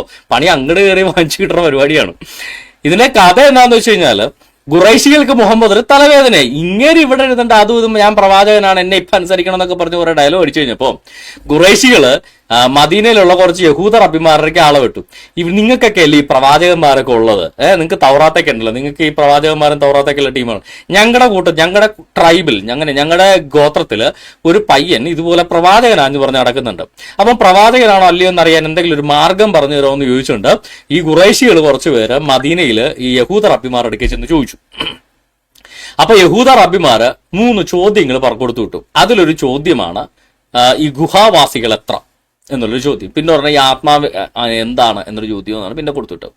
അപ്പോ എന്നിട്ട് യഹൂദ റബ്ബിമാര് പറഞ്ഞു, ഇദ്ദേഹം പ്രവാചകനാണ്, അങ്ങനെ ദൈവം നേരിട്ട് സ്പോട്ടിൽ ഇദ്ദേഹത്തിന് ആയത്ത് കൊടുക്കുന്ന സെറ്റപ്പ് വല്ലോ ആണെങ്കിൽ ഇദ്ദേഹത്തിനോട് ചോദ്യം ചോദിച്ചാൽ അദ്ദേഹം അപ്പൊ തന്നെ ആയത്ത് കിട്ടിയാലും മറുപടി പറയും. ദൈവമായിട്ട് നേരിട്ട് ബന്ധത്തിലുള്ള ഒരാളാണ്, സ്പോട്ടിൽ മറുപടി പറയും. ഇദ്ദേഹം അപ്പൊ തന്നെ മറുപടി പറയുന്നില്ലെങ്കിൽ ഇത് വെറും കള്ളത്തരമാണ്, ഇദ്ദേഹം വെറും ഫ്രോഡ് കള്ളപ്രവാചകനാണ് നിങ്ങൾ വിചാരിച്ചോളാൻ പറഞ്ഞുകൊണ്ട് ഇവരെ വിടും. അങ്ങനെ ഈ യഹൂദന്മാര് പറഞ്ഞു കൊടുത്ത നമ്പരുമായിട്ട് ഖുറൈശികള് മുഹമ്മദ് സ്ഥിരം അവരുടെയൊക്കെ ദവാപ്രവർത്തനത്തിൽ ചെല്ലുക, ഈ പയ്യന്മാരെ പോലെ. അങ്ങനെ ദവാപ്രവർത്തനത്തിൽ മുഹമ്മദ് അവിടെ ചെന്നിരുന്നു, ഖുറൈശികൾ അവിടെ ഇരുന്നു. മുഹമ്മദ് പറയാൻ തുടങ്ങിയപ്പോൾ ഇവർ നിർത്ത മുഹമ്മദെ, ഞങ്ങൾ കുറച്ച് ചോദ്യങ്ങൾ അങ്ങോട്ട് ചോദിക്കാം, നീ അതിന് ഉത്തരം പറയണം. ഗുഹാവാസികൾ എത്ര പേരായിരുന്നു? അന്ന് നാട്ടിൻപുറത്തുള്ള കഥയാണ്. അപ്പൊ എത്ര പേരായിരുന്നു? മുഹമ്മദ് പറഞ്ഞു, ഞാൻ നാളെ പറയാന്ന് പറഞ്ഞു. നാളെ പറയാന്ന് പറഞ്ഞിട്ട് പിറ്റേ ദിവസം വന്നു, മുഹമ്മദിന് ഉത്തരവില്ല. അപ്പൊ മുഹമ്മദ് എന്താ പറയാ, ഇൻഷാ അള്ളാഹ് ഞാൻ പറയാൻ മറന്നുപോയി ഇന്നലെ, അതുകൊണ്ട് ആണ് ഇന്ന് അള്ളാഹു എനിക്ക് ആയത്തൊന്നും തന്നില്ല, ഞാൻ ഇൻഷാ അള്ളാഹ് എന്ന് പറയാൻ മറന്നുപോയി, അതുകൊണ്ട് ഞാൻ മറ്റന്നാൾ പറയാം. ഇങ്ങനെ 15 ദിവസത്തിന് ശേഷം, ഈ എണ്ണം ചോദിച്ചു വിട്ടതാ, എത്ര പേരുണ്ടെന്ന് ചോദിച്ചു വിട്ടാ, 15 ദിവസത്തിന് ശേഷം അള്ളാഹു തന്നാണെന്ന് പറഞ്ഞ് മുഹമ്മദ് കൊടുത്ത ആയത്താണിത്. ഇതിനകത്ത് എണ്ണം ഉണ്ടോ? ഈ നാട്ടുകാർ പറഞ്ഞ കാര്യം തന്നെ തിരിച്ചും മറിച്ചും മുഹമ്മദും പറഞ്ഞ് എന്നിട്ട് പറയാ ഇതാണ് അള്ളാഹു. നാട്ടുകാർ ചോദിച്ചത് എന്താ? ഈ യഹൂദർ അഭിമാരുടെ ഉപദേശം കിട്ടിയ നാട്ടുകാര് മുഹമ്മദിനോട് ചോദിച്ചത് ഗുഹാവാസികൾ എത്രയാണ്. നാളെ പറയാന്ന് പറഞ്ഞു പോയ മുഹമ്മദ് 15 ദിവസം കഴിഞ്ഞിട്ട് ഓരോ ദിവസവും മുങ്ങി നടന്നിട്ട് 15-ാം ദിവസം പൊങ്ങിയ ആയത്താണ് ഈ കാണുന്നത്. അവർ ജനങ്ങളിൽ ഒരു വിഭാഗം പറയും ഗുഹാവാസികൾ 3 പേരാണ്, 4-മത്തേതൊരു നായയാണെന്ന്. ചിലർ പറയും അവർ 5 പേര്. ഇതൊക്കെ നാട്ടുകാർക്ക് അറിയാവുന്നേ, അതുകൊണ്ടാണ് അവർ ചോദിച്ചത് എത്ര പേരാന്ന്. 6-മത്തേതൊരു നായയാണെന്ന്. എന്നാൽ അദൃശ്യകാര്യത്തെ പറ്റിയുള്ള ഊഹം പറയൽ മാത്രമാണിത്. ഇത് അദൃശ്യകാര്യമാണ്, കാണാത്ത കാര്യമാണ്, അദൃശ്യകാര്യമാണ്. ഇതൊക്കെ ഇൻവിസിബിൾ വേൾഡ് ആണ്. ഇതൊന്നും നിങ്ങൾ ആരും കണ്ടിട്ടില്ല. ചിലർ പറയുമ്പോൾ അവർ 7ആണ്, 8-മത്തേതൊരു നായയാണെന്ന്. നബിയെ പറയുക, എന്റെ രക്ഷിതാവ് അവരുടെ എണ്ണത്തെ പറ്റി നല്ലവണ്ണം അറിയുന്നവനാണ്, ചുരുക്കം പേരല്ലാതെ അവരെ പറ്റി അറിയില്ല. അതിനാൽ വ്യക്തമായ അറിവിന്റെ അടിസ്ഥാനത്തിലല്ലാതെ അവരുടെ വിഷയം തർക്കിക്കരുത്. അല്ല രക്ഷിതാവേ, നിങ്ങളോട് ചോദിച്ചെന്താ, എത്ര പേരാണെന്നല്ലേ? ഇത് നാട്ടുകാർ പറഞ്ഞ കാര്യങ്ങൾ അതേപടി പറഞ്ഞിട്ട് എന്റെ രക്ഷിതാവിന് ഇതെല്ലാം അറിയാം, ഇതൊന്നും തർക്കിക്കാൻ പാടില്ല എന്ന് പറഞ്ഞ് മുങ്ങുന്ന ഉടായ്പ, അതും 15-ാം ദിവസം. ഇതിനെയാണ് പറയുന്നത് ജാങ്കോ ഞാൻ പെട്ടു. ഇതാണ് അവസ്ഥ. ഇത് ഞാൻ ഹാസ്യാത്മകമായിട്ട് പറഞ്ഞു എന്ന് ആരും ചിന്തിക്കരുത് കേട്ടോ. ഞാൻ ഹാസ്യമൊന്നും കൂട്ടിയിട്ടില്ല. ഇത് കൃത്യമായിട്ട് ഇവരുടെ സീറത്തുൽ റസൂലുള്ള ഇബ്നു ഇഷാഖ് എഴുതിയ സീറത്തുൽ റസൂലുള്ളയുടെ 136-137 പേജുകളിൽ പറഞ്ഞിട്ടുള്ള കാര്യമാണ്. അല്ലാതെ ഇത് ഞാൻ ഉണ്ടാക്കി പറഞ്ഞൊന്നുമല്ല. ചിലർക്ക് ധാരണ ഉണ്ടാവേ, സെബാസ്റ്റ്യൻ ഇച്ചിരി സ്റ്റാൻഡപ്പ് കോമഡി പോലെ ഇച്ചിരി കോമഡിയുടെ മേമ്പൊടിയിൽ ചേർത്ത് പറഞ്ഞാണെന്ന്. അല്ല, ഇതിങ്ങനെ തന്നെ നടന്ന കാര്യം നിങ്ങൾക്ക് വായിക്കാൻ പറ്റുമെന്ന് ഞാൻ വിശ്വസിക്കുന്നു. ഇവര് ചോദിക്കുന്ന കാര്യമാണ്. ഓക്കെ, ഈ 136-ാമത്തെ പേജിൽ ഇങ്ങോട്ട് വരാൻ നേരത്ത് ഇവിടെ അത് ഒരു 133-ാമത്തെ പേജ് മുതൽ ആ ചരിത്രമുണ്ട്. 136-ാമത്തെ പേജിൽ എത്തുമ്പോഴാണ് കാര്യങ്ങൾക്കൊരു തീരുമാനമാണ്. ഓക്കെ, ഈ പാരഗ്രാഫിനകത്താണ് ഇവർ ഈ ഖുറൈശികളെല്ലാം കൂടെ യഹൂദന്മാരുടെ അടുക്കൽ ചെല്ലുന്നത്. നിങ്ങൾക്ക് അത് വായിച്ചു വെക്കുന്ന സമയം പോലെ ഇഷ്ടംപോലെ ഉള്ളതുകൊണ്ട് ഞാൻ വിടുക. അവർ പറയുന്ന സ്റ്റേറ്റ്മെന്റ് ഞാൻ വായിക്കാം. If he gives you, okay, they carried out their instructions and said to the rabbis. ഈ ഖുറൈശികളുടെ കുറച്ച് ദൂതന്മാര് മദീനയിൽ കുറച്ച് യഹൂദ റബ്ബിമാരെ ചെന്ന് കണ്ടു. അവര് കുറച്ച് ഇൻസ്ട്രക്ഷൻസ് കൊടുത്തു. ഞാൻ ഇച്ചിട്ട് വലുതാക്കും, നിങ്ങൾക്ക് കാണാൻ ബുദ്ധിമുട്ടുണ്ടെങ്കിൽ. Okay, rabbis, you are the people of the Torah. നിങ്ങൾ ഈ തൗറാത്തൊക്കെ അല്ലേ ആളുകളല്ലേ, അതിനകത്ത് കുറെ പ്രവാചകന്മാരും സംഭവങ്ങളൊക്കെ ഉണ്ടല്ലോ. Okay, and we have come to you so that you can tell us how to deal with this tribe span of ours. ഞങ്ങളുടെ ഈ ഗോത്രക്കാരിൽപ്പെട്ട ഒരു പയ്യൻ ഇങ്ങനെ കുറച്ച് ഡയലോഗ് അടിച്ചു കിടക്കുന്നുണ്ട്. നിങ്ങൾക്ക് തൗറാത്തൊക്കെ ഉള്ള ആളുകളല്ലേ, നിങ്ങളൊരു ഐഡിയ പറഞ്ഞതാ. The rabbis said, ask him about 3 things which we will instruct you. ഞങ്ങൾ പറയുന്ന പോലെ 3 ചോദ്യം ഈ മുഹമ്മദിനോട് പോയി ചോദിക്കും. If he gives you the right answer, then he is an authentic prophet. അവൻ കൃത്യമായിട്ട് ഉത്തരം പറയുകയാണെങ്കിൽ ഒരു ഒറിജിനൽ പ്രോഫറ്റ് ആണ് നിങ്ങളങ്ങ് വിചാരിച്ചു. But if he does not, then the man is a rogue. അവൻ ഉത്തരം പറഞ്ഞില്ലെങ്കിൽ അവൻ കള്ളപ്രവാചകനാണ് വിചാരിക്കുക. Okay, from your own opinion about, form your own opinion about. അങ്ങനെ നിങ്ങൾ തന്നെ അവനെ കുറിച്ചൊരു അഭിപ്രായം ഉണ്ടാക്കുക. ഞങ്ങളായിട്ടൊന്നും പറയുന്നില്ല, നിങ്ങൾ എൻ്റെ അഭിപ്രായം ഉണ്ടാക്കാൻ പറഞ്ഞു വിടുക. ഇനി ചോദിക്കാൻ പറഞ്ഞു വിട്ട ചാതി, ask him about the mighty traveller who reach the confines of both east and west. കിഴക്കിന്റെയും പടിഞ്ഞാറിന്റെയും അറ്റങ്ങളിലേക്ക് എത്തിയ മൈറ്റി ആയിട്ടുള്ള ട്രാവലർ ദുൽഖർനൈനാൻ. നമ്മൾ ദുൽഖർ സൽമാൻ അല്ല, ദുൽഖർനൈനാനെ കുറിച്ച് ചോദിക്കുക. അതാണ് ഒന്ന്. അത് ഈ സൂറത്ത് അൽ കഫിൽ പറയുന്നത്. ഞാൻ സമയക്കുറവ് കൊണ്ട് ഞാൻ അത് ഭാഗം എടുക്കുന്നില്ല. Ask him what the spirit is. അവനോട് ചോദിക്കുക ആത്മാവ് എന്നാൽ എന്താണ് എന്ന് ചോദിക്കുക. മുഹമ്മദിന് ഉത്തരവില്ല കേട്ടോ. And if he can give you answer then follow him. If he is A prophet. If he cannot, he is A forger and treat him as you will. ഇതിന് ഉത്തരവില്ലെങ്കിൽ അവൻ കള്ളനാണ് എന്ന് നിങ്ങൾ വിചാരിക്കുക. The 2 men returned to Quraysh in Mecca and told them what they had decisive way of dealing with Muhammad, and they told him about the 3 questions. They came to apostle, അതായത് മുഹമ്മദിന്റെ അടുക്കൽ അവർ വന്നു, and called upon him to answer these questions. ഈ ചോദ്യങ്ങൾക്ക് ഉത്തരം ചോദിച്ചു. He said to them, Muhammad അവരോട് പറഞ്ഞു, I will give you your answer tomorrow. ഞാൻ നാളെ തന്നെ ഉത്തരം പറഞ്ഞേക്കാന്ന് പറഞ്ഞു. But he did not say if God will. ഇൻഷാ അല്ലാഹ് എന്ന് പറയാൻ മുഹമ്മദ് പറഞ്ഞില്ല. അതുകൊണ്ട് ഉത്തരം കിട്ടിയില്ല. So they went away And the apostles, so they say, waited for 15 days without revelation from God. അള്ളാഹുവിൽ നിന്ന് ആയത്തൊന്നും കിട്ടാതെ 15 ദിവസം മുഹമ്മദ് ഖുറൈശികളെ മുങ്ങി നടന്നു. അങ്ങനെ മുങ്ങി നടന്നപ്പോ ഉത്തരവില്ല. പുള്ളി നാളെ പറയാന്ന് പറഞ്ഞിട്ട് 15 ദിവസമായിട്ട് ഉത്തരവില്ല. മാസം പകുതിയായി എന്നിട്ട് ഉത്തരവില്ല. So that the people of Mecca began to spread evil about him. അവനെ കുറിച്ച് മോശമായി പറയാൻ, കള്ളപ്രവാചകനാണ് മുഹമ്മദ് എന്ന് പറയാൻ തുടങ്ങി. Saying Muhammad promises an answer tomorrow and today is the 15th day we have remained without answer. 15 ദിവസമായിട്ട് ഇങ്ങനെ ഉത്തരവൊന്നും പറയുന്നില്ല എന്ന് പറഞ്ഞുകൊണ്ട് മുഹമ്മദിനെ കളിയാക്കാൻ തുടങ്ങി. 137 പേജ്. മുഹമ്മദിനെ കളിയാക്കാൻ തുടങ്ങി. This delay cost apostle great sore. അങ്ങനെ മുഹമ്മദ് നാണം കെട്ട് നാറി എന്ന് പറയാം. Until Gabriel brought him the chapter the cave. അങ്ങനെ ഗബ്രിയൽ കൊണ്ടുവന്നാണ് ഈ ഗുഹ എന്ന് പറയുന്ന ഈ സൂറ, അതായത് നിങ്ങളിപ്പോ കേട്ട ഈ പറയുന്ന സൂറ, ഈ സൂറത്ത് കഹഫ്. ഈ സൂറത്ത് കഹഫ് എന്ന് പറഞ്ഞു കഴിഞ്ഞാൽ ഗുഹ എന്നാണ്, സൂറ ഗുഹ എന്നാണ് അതിനർത്ഥം. ഓക്കെ, അങ്ങനെ കിട്ടിയ സൂറയാണ്. എന്നിട്ട് ഈ നാട്ടുകാര് പറഞ്ഞതല്ലാതെ ഈ എണ്ണം എവിടെ അല്ലാഹു ഇതൊക്കെ എന്നിട്ട് പറയാം ഇതൊക്കെ ദൈവികമാണ്. ഈ പറയുന്നതിനകത്ത് അള്ളാഹു ഇന്ന് ഉത്തരം പറഞ്ഞെങ്കിൽ മനസ്സിലാക്കാം ഇത് ദൈവികമാണ്. ഈ ഉത്തരം മുട്ടി 15-ാം ദിവസം വന്ന് നാട്ടുകാർ പറഞ്ഞ അതേ കാര്യം അവരോടൊക്കെ പറഞ്ഞിട്ട് കൊഞ്ഞനം കുത്തി കാണിച്ചിട്ട് പറയുക ഇതൊക്കെ ദൈവികമാണ്. എന്നിട്ട് ഇതിനെ പൊക്കി കാണിക്കാൻ വേണ്ടി ഇത് ദൈവികമാണെന്നതിന്റെ റീസണായിട്ട്, ഖുറാൻ ദൈവികമാണെന്നുള്ള റീസണായിട്ട് മുഹമ്മദ് ഉത്തരം മുട്ടി നാറിയ കഥയുമായിട്ട് വന്നേക്ക. കാര്യം ഈ പൊട്ടന്മാര് ഖുറാൻ മാത്രമേ വായിച്ചിട്ടുള്ളൂ, ഇതിന്റെ പുറകുള്ള ചരിത്രം ഇവന്മാർ വായിച്ചിട്ടില്ല. എന്നാൽ എനിക്കറിയില്ല കേട്ടോ, ദവാപ്രവർത്തനത്തിന്റെ ബേസിക് ഉള്ളവന്മാർ പോലും ഈ ചരിത്രങ്ങൾ വായിച്ചിട്ടുണ്ടാവും, പക്ഷെ ഇവന്മാർ അതുപോലും വായിച്ചിട്ടില്ല എന്ന് ഞാൻ പറഞ്ഞു. അല്ലെങ്കിൽ ഈ ജാങ്കോ ഞാൻ പെട്ടു എന്ന് പറയേണ്ട അവസ്ഥ സ്വയമായിട്ട് ആരെങ്കിലും വിളിച്ചു കൊടുത്തു ഇപ്പോ. അല്ലെങ്കിൽ ഇവന്മാർ വളരെ വിദഗ്ധമായിട്ട് ഇസ്ലാമിനെ താറടിച്ച് കാണിക്കുക എന്നുള്ള ഉദ്ദേശത്തോട് നടക്കുന്ന എക്സ് മുസ്ലിംസ് എന്ന് പറയേണ്ടി വരും. കാര്യം തലക്ക് വെളിയുള്ള മുസ്ലിംസ് ആരെങ്കിലും അവരുടെ കുഴിമാടം തോണ്ടുന്ന പരിപാടി മുഹമ്മദ് നാറിയ ആയത്ത് ഇവിടെ കൊണ്ടൊന്നും ഇടത്തില്ലല്ലോ, അത് ദൈവികമായതിന്റെ തെളിവായിട്ട് ഇവിടെ കൊണ്ടൊന്ന് ഹൈലൈറ്റ് ചെയ്യില്ലല്ലോ. ഇവന്മാർ അങ്ങനെ വരെ പറയുക. കണ്ടില്ലേ, അവിടെ ഗുഹാവാസികളെ കുറിച്ചൊന്നും പറയാതെ അള്ളാഹു ആ കഥ മാത്രം ജസ്റ്റ് പറഞ്ഞു. അതാണ് ഖുറാന്റെ സൂപ്പർ നാച്ചുറൽ മഹത്വം എന്ന്. 15 ദിവസമായിട്ട് ഉത്തരം കിട്ടാതെ നാറി നിന്നിട്ട് അവസാനം നാട്ടുകാരെ കൊഞ്ഞനം കുത്തി കാണിച്ചിട്ട് ചോദ്യം തിരിച്ചങ്ങോട്ട് പറഞ്ഞിട്ട്, നാട്ടുകാരാ പറഞ്ഞ അവരെ 7 ഉണ്ടെന്ന് പറയുന്നു, 4 ഉണ്ടെന്ന് പറയുന്നു, 8 ഉണ്ടെന്ന്, നിങ്ങൾ എത്ര ഉണ്ടെന്നാ യഥാർത്ഥത്തിൽ എത്ര ഉണ്ടെന്ന് ചോദിച്ചപ്പോ ഇത് തന്നെ തിരിച്ചു പറഞ്ഞിട്ട് കൊഞ്ഞനം കുത്തി കാണിച്ചിട്ട് മുഹമ്മദ് പോകുന്നതാണ്. ആ ആയത്ത് സൂപ്പർ നാച്ചുറലാന്ന് പറഞ്ഞ് പൊക്കി പിടിച്ച് കിടക്കണമെങ്കിൽ ഇവന്മാരുടെ തലയോട് എന്താ പറയാ തലച്ചോറെടുത്ത് പരിശോധിച്ചു പോകണം എത്ര ഗ്രാം അതിനകത്ത് ഒറിജിനൽ തലച്ചോറുണ്ട്, ബാക്കിയൊക്കെ ചകിരിച്ചോറാന്ന് പറയേണ്ടി വരും എന്നുള്ളതാണ് രസം. ഇതും പോരാഞ്ഞിട്ട് ഇവന്മാരെ എക്സ് മുസ്ലിം ആണെന്ന് എന്റെ തോന്നലിനെ ഉറപ്പിക്കുന്ന, ആണിയടിച്ചു വെക്കുന്ന പരാമർശമാണ് ഇവന്മാർ അടുത്ത് നടത്തുന്നത്. ജാങ്കോ ഞാൻ വീടും പെടാൻ പോവാണ്, നന്നായിട്ട് പെട്ടോളൂ മുഹമ്മദേ. മറ്റൊന്ന് പലരും ചോദിക്കില്ല, എന്താ സെയ്ദ് റളിയല്ലാഹുവിന്റെ പേര് ഖുറാനില്, അബൂബക്കർ റളിയല്ലാഹുവിന്റെ പേരില്ല, ഉമർ റളിയല്ലാഹുവിന്റെ പേരില്ല. എനിക്ക് ഏറ്റവും കൂടുതൽ സപ്പോർട്ട് അബൂബക്കറിനെ പറ്റി ഖുറാൻ പറയുന്നുണ്ട്. അതെ, സാനി സ്നേഹമാണ് ഒരു വിചിത്രത നോക്ക്.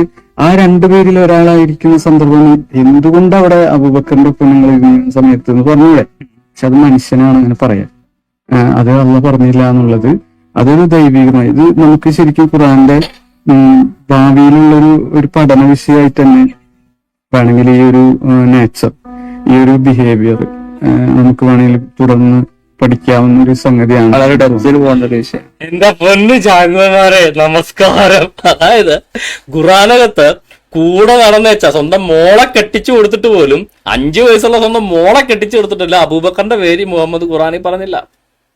സ്വന്തം മോളെ കെട്ടിച്ചു കൊടുത്ത ഈ പറയുന്ന ഉമറിന്റെ പേര് മുഹമ്മദ് പറഞ്ഞില്ല, ഒരു സഹാബിയുടെയും പേര് പറഞ്ഞില്ല. ആകെ സയ്യിദിന്റെ പേര് മാത്രമാണ് ഖുറാനിൽ പറഞ്ഞേക്കുന്നത്. കണ്ടില്ലേ ഖുറാന്റെ മഹത്വം? ഖുറാൻ ദൈവികമാണെന്നുള്ളതിന്റെ ഏറ്റവും വലിയ തെളിവാണെന്ന്. എന്റെ പൊന്നും മൈത്താണ്ടികളും നിങ്ങളോട് തന്നെയല്ലേ ഞാൻ പറഞ്ഞത്. സയ്യിദിന്റെ പേര് എപ്പോഴാ ഖുറാനിൽ പറഞ്ഞത്? സയ്യിദിന്റെ ഭാര്യയെ കെട്ടാൻ വേണ്ടിയാ പറഞ്ഞത്. അബൂബക്കറിന്റെ ഭാര്യയൊക്കെ 19 വയസ്സുണ്ടായിരുന്നു, അതുകൊണ്ട് മുഹമ്മദിന് വലിയ ഇൻട്രസ്റ്റ് ഒന്നും ഇല്ലായിരുന്നു. ഒരു എന്താ പറയാ ഖദീജനെ കെട്ടിന്റെ ക്ഷീണം പുള്ളിക്ക് മാറിയിട്ടില്ല. ഉമറിന്റെ ഭാര്യയ്ക്കും 19 വയസ്സുണ്ടായിരുന്നു, അതുകൊണ്ട് അവരുടെ ഭാര്യയിലും പുള്ളിക്കാരന് വലിയ ഇൻട്രസ്റ്റ് ഒന്നും ഇല്ലായിരുന്നു. പക്ഷേ സയ്യിദിന്റെ ഭാര്യ സൈനബ വെറും ചെറുപ്പമായിരുന്നുകൊണ്ടാണ് സയ്യിദിന്റെ പേര് വന്നത്. കാര്യം എന്താ? സയ്യിദിന്റെ ഭാര്യനെ മുഹമ്മദ് കല്യാണം കഴിച്ചത് കൊണ്ടാണ് സയ്യിദിന്റെ പേര് ഖുറാനകത്ത് വന്നത്. മക്കള് വായിച്ചിട്ടില്ലേ? മക്കളെ വായിച്ചിട്ടില്ലെങ്കിലേ കണ്ണും പൂട്ടി വായിക്കുക. എവിടാണ് ഈ പറയുന്ന സയ്യിദിന്റെ കാര്യം ഖുറാനിൽ പറയുന്നത്? ഖുറാനിലെ സൂറത്ത് അക്സാബില് 37-ാമത്തെ ആയത്തിലാണ്, 33-ാമത്തെ സൂറ അക്സാബില് 37-ാമത്തെ ആയത്തിലാണ് ഈ സൂപ്പർ നാച്ചുറൽ ആയിട്ട് ഒരാളുടെ പേര് പറയാതെ സയ്യിദിന്റെ പേര് മാത്രം ഖുറാനിൽ പറയുന്നത്. നീ നിന്റെ ഭാര്യയെ നീ നിന്റെ അടുത്ത് തന്നെ നിർത്തിപ്പോരുകയും അള്ളാഹുവിനെ നീ സൂക്ഷിക്കുകയും ചെയ്യുന്ന, അള്ളാഹു അനുഗ്രഹം ചെയ്തു കൊടുത്തിട്ടുള്ളവനും നീ അനുഗ്രഹം ചെയ്തു കൊടുത്തിട്ടുള്ളവനുമായ ഒരാളോട് ഭാര്യയെ തട്ടിയെടുക്കാൻ വേണ്ടി എന്ത് അനുഗ്രഹം പുള്ളി കൊടുക്കും. ഓക്കെ, പറഞ്ഞ സന്ദർഭം ഓർക്കുക. അള്ളാഹു വെളിപ്പെടുത്താൻ പോകുന്ന കാര്യം നീ മനസ്സിൽ മറച്ചു വെച്ചു, നീ ജനങ്ങളെ പേടിച്ചു. കാര്യം സ്വന്തം മരുമോളെ കെട്ടിയെന്ന് പറഞ്ഞാൽ നാട്ടുകാർ ചിലപ്പോൾ കൈവെക്കും, അണ്ണന് നല്ല പേടിയുണ്ടായിരുന്നു. എന്നാൽ നീ പേടിക്കാൻ ഏറ്റവും അർഹ അള്ളാഹു ആണ്. അള്ളാഹുവിനെ പേടിച്ചാൽ മതി, നാട്ടുകാരെ പേടിക്കുന്നത്. അള്ളാഹു ഇതിനൊക്കെല്ലാം സപ്പോർട്ടാ, ഭാര്യയും മകളെ ആരോണെങ്കിലും കേട്ടാ. ഓക്കെ, അങ്ങനെ സയ്യിദ് അവളിൽ നിന്ന് ആവശ്യം നിറവേറ്റി കഴിഞ്ഞപ്പോൾ അവളെ നാം നിനക്ക് ഭാര്യയാക്കി തന്നു. ഈ വൃത്തികെട്ട കാര്യം പറയാനാണ്. സയ്യിദ് ആവശ്യം നിറവേറ്റി കഴിഞ്ഞപ്പോ നാട്ടുകാരൊക്കെ ആവശ്യം നിറവേറ്റിയതിനെ വാങ്ങിക്കാൻ നിൽക്കുന്ന ബാലൻസ് ഷീറ്റ് വല്ലതും ഇങ്ങേര്. സയ്യിദ് ആവശ്യം നിറവേറ്റി കഴിഞ്ഞപ്പോ അവന്റെ ഭാര്യയെ, അതായത് ഇദ്ദേഹത്തിന്റെ വളർത്തുമകനായ സയ്യിദ് ബിൻ മുഹമ്മദ് ഈ പറയുന്ന സൈനബയിൽ ആവശ്യം നിറവേറ്റി കഴിഞ്ഞപ്പോ അവന്റെ ആവശ്യമെല്ലാം കഴിഞ്ഞ് ചണ്ടിയായി കഴിഞ്ഞപ്പോ അതിനെ മുഹമ്മദ് എടുത്തോണ്ട് പോയെന്ന്. ഇതാണ് സയ്യിദിനെ മെൻഷൻ ചെയ്തിരിക്കുന്നത്. ഇതിനെയൊക്കെ മറ്റൊന്ന് പലരും ചോദിക്കില്ല, എന്താ സെയ്ദ് റളിയല്ലാഹുവിന്റെ പേര് ഖുറാനില്, അബൂബക്കർ റളിയല്ലാഹുവിന്റെ പേരില്ല, ഉമർ റളിയല്ലാഹുവിന്റെ പേരില്ല. സത്യം പറ മക്കളെ, നിങ്ങൾ മുഹമ്മദിനായിട്ട് പണി കൊടുക്കാൻ ഇറങ്ങിയാണോ? ഏറ്റവും കൂടുതൽ സപ്പോർട്ട് അബൂബക്കറിനെ പറ്റി ഖുറാൻ പറയുന്നുണ്ട്. അതെ, സാനി സ്നേഹി എന്റെ പൊണ്ണാ, നിങ്ങളുടെ ഭാര്യ നാട്ടുകാർ കൊടുത്ത അവര് നിങ്ങളെ വേണം ഗിന്നസ് ബുക്കിൽ വരെ എഴുതി വെക്കും. അതിൽ വലിയ അത്ഭുതമൊന്നുമില്ല. സയ്യിദ് സ്വന്തം ഭാര്യ മുഹമ്മദ് ഇട്ട് കൊടുത്തേ. അപ്പൊ പിന്നെ ആ ഖുറാനകത്തല്ല വേറെ പലതിനകത്തും മുള്ളുകൊണ്ട് എഴുതി വെക്കും. ശരിയല്ലേ? മകളെ കെട്ടിച്ചെടുക്കുന്ന ഫോട്ടോ നോക്കാം. സ്വന്തം ഭാര്യനെ വരെ കൊടുക്കാൻ തയ്യാറായിട്ട് ആളുകൾ വന്നാ അവരുടെ പേര് പുള്ളിക്കിട്ടോ കൊടുത്തൊക്കെ എഴുതി വെക്കും. വേണം നിങ്ങൾ നിങ്ങളുടെ ഭാര്യനെ കൊടുത്താൽ നിങ്ങളുടെ പേര് വേണം എഴുതി വെക്കും പുള്ളിക്കാരൻ. അതാണ് അവസ്ഥ. ഒരു വിചിത്രത നോക്ക്, ആ രണ്ടുപേരിൽ ഒരാളായിരിക്കുന്ന സന്ദർഭം എന്തുകൊണ്ട് അവിടെ അബൂബക്കറിന്റെ പെണ്ണുങ്ങൾ എഴുതുന്ന സമയത്ത് എന്ന് പറഞ്ഞൂടെ? പക്ഷെ അത് മനുഷ്യനാണ് അങ്ങനെ പറയാൻ. അത് അള്ളാഹു പറഞ്ഞു. ദൈവമാണെങ്കിൽ ഭാര്യയെ കൊണ്ടേ കൊടുക്കുന്നവരുടെ പേര് മാത്രം എഴുതും, മനുഷ്യനാണെങ്കിൽ മറ്റുള്ളവരുടെ പേരും എഴുതും. എന്റെ പൊന്നണ്ണ, ഇമാതിരി അള്ളാഹുവൊക്കെ ദൈവമാണെന്ന് പറഞ്ഞാൽ നിങ്ങളെയൊക്കെ സമ്മതിക്കണം. അതല്ല, ഇവന്മാരുടെ കണ്ടുപിടുത്തോ ദൈവമാണ് ഖുറാൻ എഴുതിയത്, അതുകൊണ്ട് ഖുറാനകത്ത് മറ്റാളുകളുടെ പേരുകളൊന്നും ഇല്ല. ഈ പറയുന്ന അബൂബക്കറിനെ പോലും 2 പേരിൽ ഒരുവൻ എന്നാണ് പറഞ്ഞിരിക്കുന്നത്. സയ്യിദിന്റെ പേര് മാത്രമേ ഉള്ളൂ. കാര്യം സയ്യിദ് സ്വന്തം ഭാര്യനെ മുഹമ്മദിന് കൊടുത്തു, അതുകൊണ്ട് സയ്യിദിന്റെ പേര് മാത്രമുണ്ട്. എന്റെ പൊന്നണ്ണന്മാരെ, നിങ്ങളുടെ നിലവാരമൊക്കെ ഞങ്ങൾക്ക് മനസ്സിലായി. ഈ സയ്യിദിന് എങ്ങനെയാണ് ഈ സൈനബയെ കെട്ടിയെന്നുള്ള ഹിസ്റ്ററി നിങ്ങൾക്ക് അറിയില്ലെങ്കിൽ ഞങ്ങൾ പറഞ്ഞുതരാം. ഹിസ്റ്ററി അൽ-തബരിയുടെ ചരിത്ര ഗ്രന്ഥം എടുത്ത് പരിശോധിച്ച് കഴിഞ്ഞാൽ എൻ്റെ 8-ാമത്തെ വോളിയത്തിന്റെ 1-ാമത്തെ പേജ് മുതൽ തന്നെ തുടങ്ങുന്നത് തന്നെ മുഹമ്മദിന്റെ ഈ സയ്യിദിന്റെ ഭാര്യയെ കെട്ടിയ കഥയാണ് ഈ തുടങ്ങുന്നത് തന്നെ. നിങ്ങൾക്ക് സംശയം ഉണ്ടെങ്കിൽ ഞാൻ വായിച്ചു തരാം. ഓക്കെ, ഇതാണ് the events of the year 5, ഈ അൽ-തബരിയുടെ പുസ്തകത്തിന്റെ 8-ാമത്തെ വോളിയത്തിന്റെ 8-ാമത്തെ വോളിയത്തിന്റെ ഈ 1-ാമത്തെ പേജ് തുടങ്ങുന്നത് തന്നെ 8-ാമത്തെ വോളിയം തുടങ്ങുന്ന 5-ാമത്തെ ചാപ്റ്റർ മുതൽ 1-ാമത്തെ പേജ് മുതല. Muhammad marriage to Zainab bin Jahsh. In the year messenger of Allah married Zainab bin Jahsh. ഈ ഇയറിൽ, അതായത് ജൂൺ 2, 626 മെയ്യില് മുഹമ്മദ് സൈനബയെ കല്യാണം കഴിച്ചു. അക്കോർഡിംഗ് ടു മുഹമ്മദ് ഇബ്നു ഉമർ എന്നൊക്കെ പറഞ്ഞിട്ട് എന്റെ നരേറ്റീവ് ചെയിൻ വിശദീകരിച്ച് 2-ാം പേജിലേക്ക് വരുമ്പോൾ messenger of Allah came to the house of Zainab bin Harith. Zainab bin Harithന്റെ വീട്ടിൽ മുഹമ്മദ് വന്നു. ബ്രാക്കറ്റിൽ Zaid was always called Zaid bin Muhammad. Zaid എപ്പോഴും അറിയപ്പെട്ടിരുന്നത് സയ്യിദ് ബിൻ മുഹമ്മദ് എന്നായിരുന്നു. കാര്യം മുഹമ്മദിന്റെ മകനായിട്ട് ദത്തെടുത്താണ് സയ്യിദിനെ. അതുകൊണ്ട് Zaid was always called Zaid bin Muhammad. മുഹമ്മദിന് ഈ സയ്യിദിന്റെ ഭാര്യയെ കെട്ടാൻ വേണ്ടി മുഹമ്മദ് ദത്തുപുത്ര സമ്പ്രദായം റദ്ദാക്കി ആയത്തിറക്കിയതിനു ശേഷമാണ് മുഹമ്മദിനെ സയ്യിദ് ബിൻ ഹരിത്ത് എന്ന് വിളിച്ചു തുടങ്ങിയത്. അതിനു മുന്നേ സയ്യിദ് അറിയപ്പെട്ടിരുന്നത് മുഹമ്മദിന്റെ മകൻ സയ്യിദ് എന്നായിരുന്നു. Perhaps the messenger of Allah missed him at the moment. മുഹമ്മദിന് എന്താ പറയാ, ഐ മിസ് യു എന്ന് പറഞ്ഞുകൊണ്ട് സയ്യിദിനെ കാണാൻ വേണ്ടി സയ്യിദിന്റെ വീട്ടിലേക്ക് ഇന്ന് ആരെയാ മിസ്സായെന്ന് ഇപ്പൊ കാണാം. Where is Zaid? He came to his residence to look for him. അവന്റെ വീട്ടിൽ കയറി ചെന്ന് അവനെ നോക്കിയിട്ട് എവിടാ സയ്യിദ് എവിടാന്ന് ചോദിച്ചു. But he did not find him. അങ്ങനെ സയ്യിദിന്റെ വീട്ടിൽ കയറി നോക്കിയിട്ടും സയ്യിദിനെ കണ്ടില്ല. സൈനബ ബിൻ ജയ്ഷ്, സയ്യിദിന്റെ ഭാര്യ Zainab, rose to meet him, എഴുന്നേറ്റ് വന്നു ഈ മുഹമ്മദിനെ കാണാൻ. മുഹമ്മദ് വീട്ടിലേക്ക് അടിച്ചു ഇറങ്ങി ചെല്ലുവാണല്ലോ. Okay, because she was dressed only in a shift. ഈ സൈനബ അടിവസ്ത്രം മാത്രമേ ഇട്ടിട്ടുണ്ടായിരുന്നുള്ളൂ. ആ സമയത്ത് മുഹമ്മദ് കണ്ടു. അങ്ങനെ messenger of God turned away from her. കണ്ടതിന് ശേഷം തിരിഞ്ഞു നിന്നു. എന്നിട്ട് പറഞ്ഞു, he is not here messenger of God. അല്ലയോ അള്ളാഹുവിന്റെ തിരുദൂതരെ, സയ്യിദ് ഇവിടെ ഇല്ല. Come in, you are as dear to me as my father and mother. എന്റെ അച്ഛനെ അമ്മയും പോലെ ഞാൻ ബഹുമാനിക്കുന്ന ആളെ, അമ്മായപ്പനാണല്ലോ, പിന്നെ എന്റെ അച്ഛനെ അമ്മയും പോലെ ഞാൻ ബഹുമാനിക്കുന്ന ആളല്ലേ, നിങ്ങൾ വീട്ടിൽ കയറിയിരിക്കും എന്ന് പറഞ്ഞു. Come, okay. The messenger of God refuse to enter. Muhammad, അള്ളാഹുവിന്റെ തിരുദൂതര് വീട്ടിൽ കയറിയില്ല. Zainab had dressed in haste when she was told the messenger was, Muhammad was at the door. Muhammad ഡോറിന്റെ അവിടെ വന്നു എന്ന് പറഞ്ഞപ്പോൾ സൈനബ് പെട്ടെന്നാണ് ഡ്രസ് ഇട്ടുകൊണ്ട് അടിവസ്ത്രം മാത്രമേ ഇടാനുള്ള സമയം കിട്ടിയുള്ളൂ. She jumped up in haste and excited in admiration of messenger. Muhammad വന്നതിന്റെ എക്സൈറ്റ്മെന്റിൽ ആണ് അവൾ വന്നത് എന്നൊക്കെ പറഞ്ഞുകൊണ്ട്. However he did say overtly. Muhammad ഇത്രയും പറഞ്ഞുകൊണ്ട് മുഹമ്മദ് അവിടെ നിന്ന് പോയി. Glory to Allah almighty who causes heart. ഹൃദയങ്ങളെ വശീകരിക്കുന്ന, ഹൃദയങ്ങളെ തിരിച്ചുകളെ. അവിടെയും കുറ്റം അള്ളാഹ്ക്ക്. അള്ളാഹുടെ പണിയല്ലേ നാട്ടുകാരന്റെ ഭാര്യ, അന്യന്റെ ഭാര്യയെ മോഹിക്കരുതെന്ന് പടച്ചതമ്പുരാനായി യാഹുവെ കൽപ്പന ഇറക്കിയിരിക്കുമ്പോ ആ കൽപ്പനയെ ലംഘിച്ചുകൊണ്ട് സ്വന്തം മകന്റെ, സ്വന്തം വളർത്തുപുത്രന്റെ ഭാര്യയെ മോഹിച്ചിട്ട് അള്ളാഹുവെ നീയാണ് ഹൃദയത്തെ തിരിച്ചു കളഞ്ഞ, എന്റെ കുഴപ്പമില്ല കേട്ടോ, അള്ളാഹു ഹൃദയത്തെ തിരിച്ചുകൊണ്ട് എനിക്ക് പ്രശ്നം ഉണ്ടായെന്ന് പറഞ്ഞുകൊണ്ട് മുഹമ്മദ് പോയി. When Zaid came home. അങ്ങനെ സയ്യിദ് വീട്ടിൽ വന്നപ്പോ his wife told him that the messenger of God came to his house. അവള് പറഞ്ഞു, ഇങ്ങനെ അള്ളാഹുവിന്റെ ദൂതർ ഇവിടെ ഇങ്ങനെ തിരിഞ്ഞു കളിക്കുന്നുണ്ടായിരുന്നു എന്ന് പറഞ്ഞു. Sayyid said, why didn't you ask him to come in? നീ എന്താണ് പുതിയ പുള്ളിയോട് അകത്ത് കയറിയിരിക്കാൻ പറയാൻ പറഞ്ഞു? അമ്മായിച്ചൻ വന്നിട്ട് വീട്ടിൽ കയറ്റിയില്ലെന്ന് ചോദിച്ചു. She replied, I asked him but he refuse. അപ്പോൾ അവള് പറഞ്ഞു, ഞാൻ പറഞ്ഞാണ് വീട്ടിൽ കയറിയിരിക്കാൻ, പക്ഷെ അമ്മായിച്ചൻ കയറിയില്ല എന്ന് പറഞ്ഞു. Did you hear him say anything? Zaid എന്തെങ്കിലും പറഞ്ഞായിരുന്നോ എന്ന് ചോദിച്ചപ്പോ she replied, as he turned away, I hear him say, glory to Allah Almighty, glory to Allah who causes hearts to turn. ഹൃദയങ്ങളെ വശീകരിക്കുന്ന, അല്ലെ ഹൃദയങ്ങളെ തിരിച്ചു കളയുന്ന അള്ളാഹുവിന് സ്തുതി എന്ന് പറഞ്ഞു. അപ്പൊ അള്ളാഹു ആണ് ഇവിടുത്തെ മെയിൻ മാമ. തിരിച്ച് അള്ളാഹുവിന് സ്തുതി എന്ന് പറഞ്ഞുകൊണ്ട് മുഹമ്മദ് പോയി എന്ന് പറഞ്ഞു. So Zaid left and having to come to messenger. Muhammad Zaid നേരെ പണി പോയി, എന്റെ ഭാര്യയെ പുള്ളി എന്താ പറയാ ഇഷ്ടപ്പെട്ടു എന്ന് മനസ്സിലായ സയ്യിദ് അവിടെ നേരെ ഓടി മുഹമ്മദ് അടുക്കി ചെന്നു. Messenger of God, I heard that you came in to my house.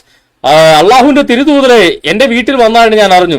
Y did you go in? എന്തുകൊണ്ട് നീ അകത്തേക്ക് പോയില്ല? You who are as dear to me as my father and mother. എന്റെ അച്ഛനെയും അമ്മയും പോലും ഞാൻ ബഹുമാനിക്കുന്നതാണ്, ഞാൻ വളർത്തച്ഛനാ. അപ്പൊ മുഹമ്മദ് പറഞ്ഞു, perhaps Zainab was excited to admiration, so I will separate myself from her. നിന്നെ സൈനബക്ക് കണ്ട് ഇഷ്ടപ്പെട്ടു, അതുകൊണ്ട് ഞാൻ അവളെ മൊഴിയെല്ലാം പോവുകയാണ്. The messenger of God, keep your wife to yourself. അപ്പൊ മുഹമ്മദ് പറഞ്ഞു, keep your wife to yourself, നീ മൊഴി കൊല്ലണ്ട എന്ന് പറഞ്ഞു. Sayyid could find no possible way to approach her after that. സയ്യിദിന് അവളുടെ പിന്നെ ചെല്ലാൻ മടിയായി, അവർ ദാമ്പത്യ ജീവിതം പിന്നെ തുടരാൻ മടിയായി. അങ്ങനെ he would come to the messenger of God and tell him. അങ്ങനെ മുഹമ്മദ് ഇടയ്ക്ക് വീണ്ടും വന്നിട്ട് പറഞ്ഞു, ഞാൻ ഡിവോഴ്സ് ചെയ്യാം, തലാഖില്ലാൻ പോവാ. അപ്പം മുഹമ്മദ് പറഞ്ഞു, കീപ് യുവർ വൈഫ്, നീ നിന്റെ വൈഫിനെ ഇത് ചെയ്യാന്ന് പറഞ്ഞു. എന്നിട്ട് പിന്നീട് Zaid separated from her and left. കാര്യം മുഹമ്മദ് നോട്ടവിട്ട പെണ്ണിനെ കെട്ടി പിന്നെ ജീവിക്കാൻ പറ്റില്ലെന്ന് മനസ്സിലായ സയ്യിദ് അവളെ ഡിവോഴ്സ് ചെയ്തു. മുഹമ്മദ് നേരെ കയറി അവളെ കെട്ടാൻ പോയി. അപ്പൊ നാട്ടുകാർ തല്ലുവന്നായി. അപ്പൊ മുഹമ്മദ് ആയത്തിറക്കി, നാട്ടുകാരൊന്നും നീ പേടിക്കണ്ട, അള്ളാഹിനെ പേടിച്ചാൽ മതി, അള്ളാഹു ആണ് നിനക്ക് കെട്ടിച്ചു തന്നത്, നീ അവളെ കെട്ടിക്കൊള്ളാൻ പറഞ്ഞു. അങ്ങനെ ഇതൊന്നുമല്ല മക്കളെ, സ്വന്തം വളർത്തുമോന്റെ ഭാര്യയെ കെട്ടി എന്നല്ല തഗ്. ഇമാതിരി തഗ് ലൈഫുള്ള ഒരാളെ ഞാൻ ജീവിതത്തിൽ കണ്ടിട്ടില്ല. സുനാൻ അന്നസായുടെ 3251 ഹദീസ്, ബുക്ക് നമ്പർ 26, ഹദീസ് നമ്പർ 56 വായിക്കാം.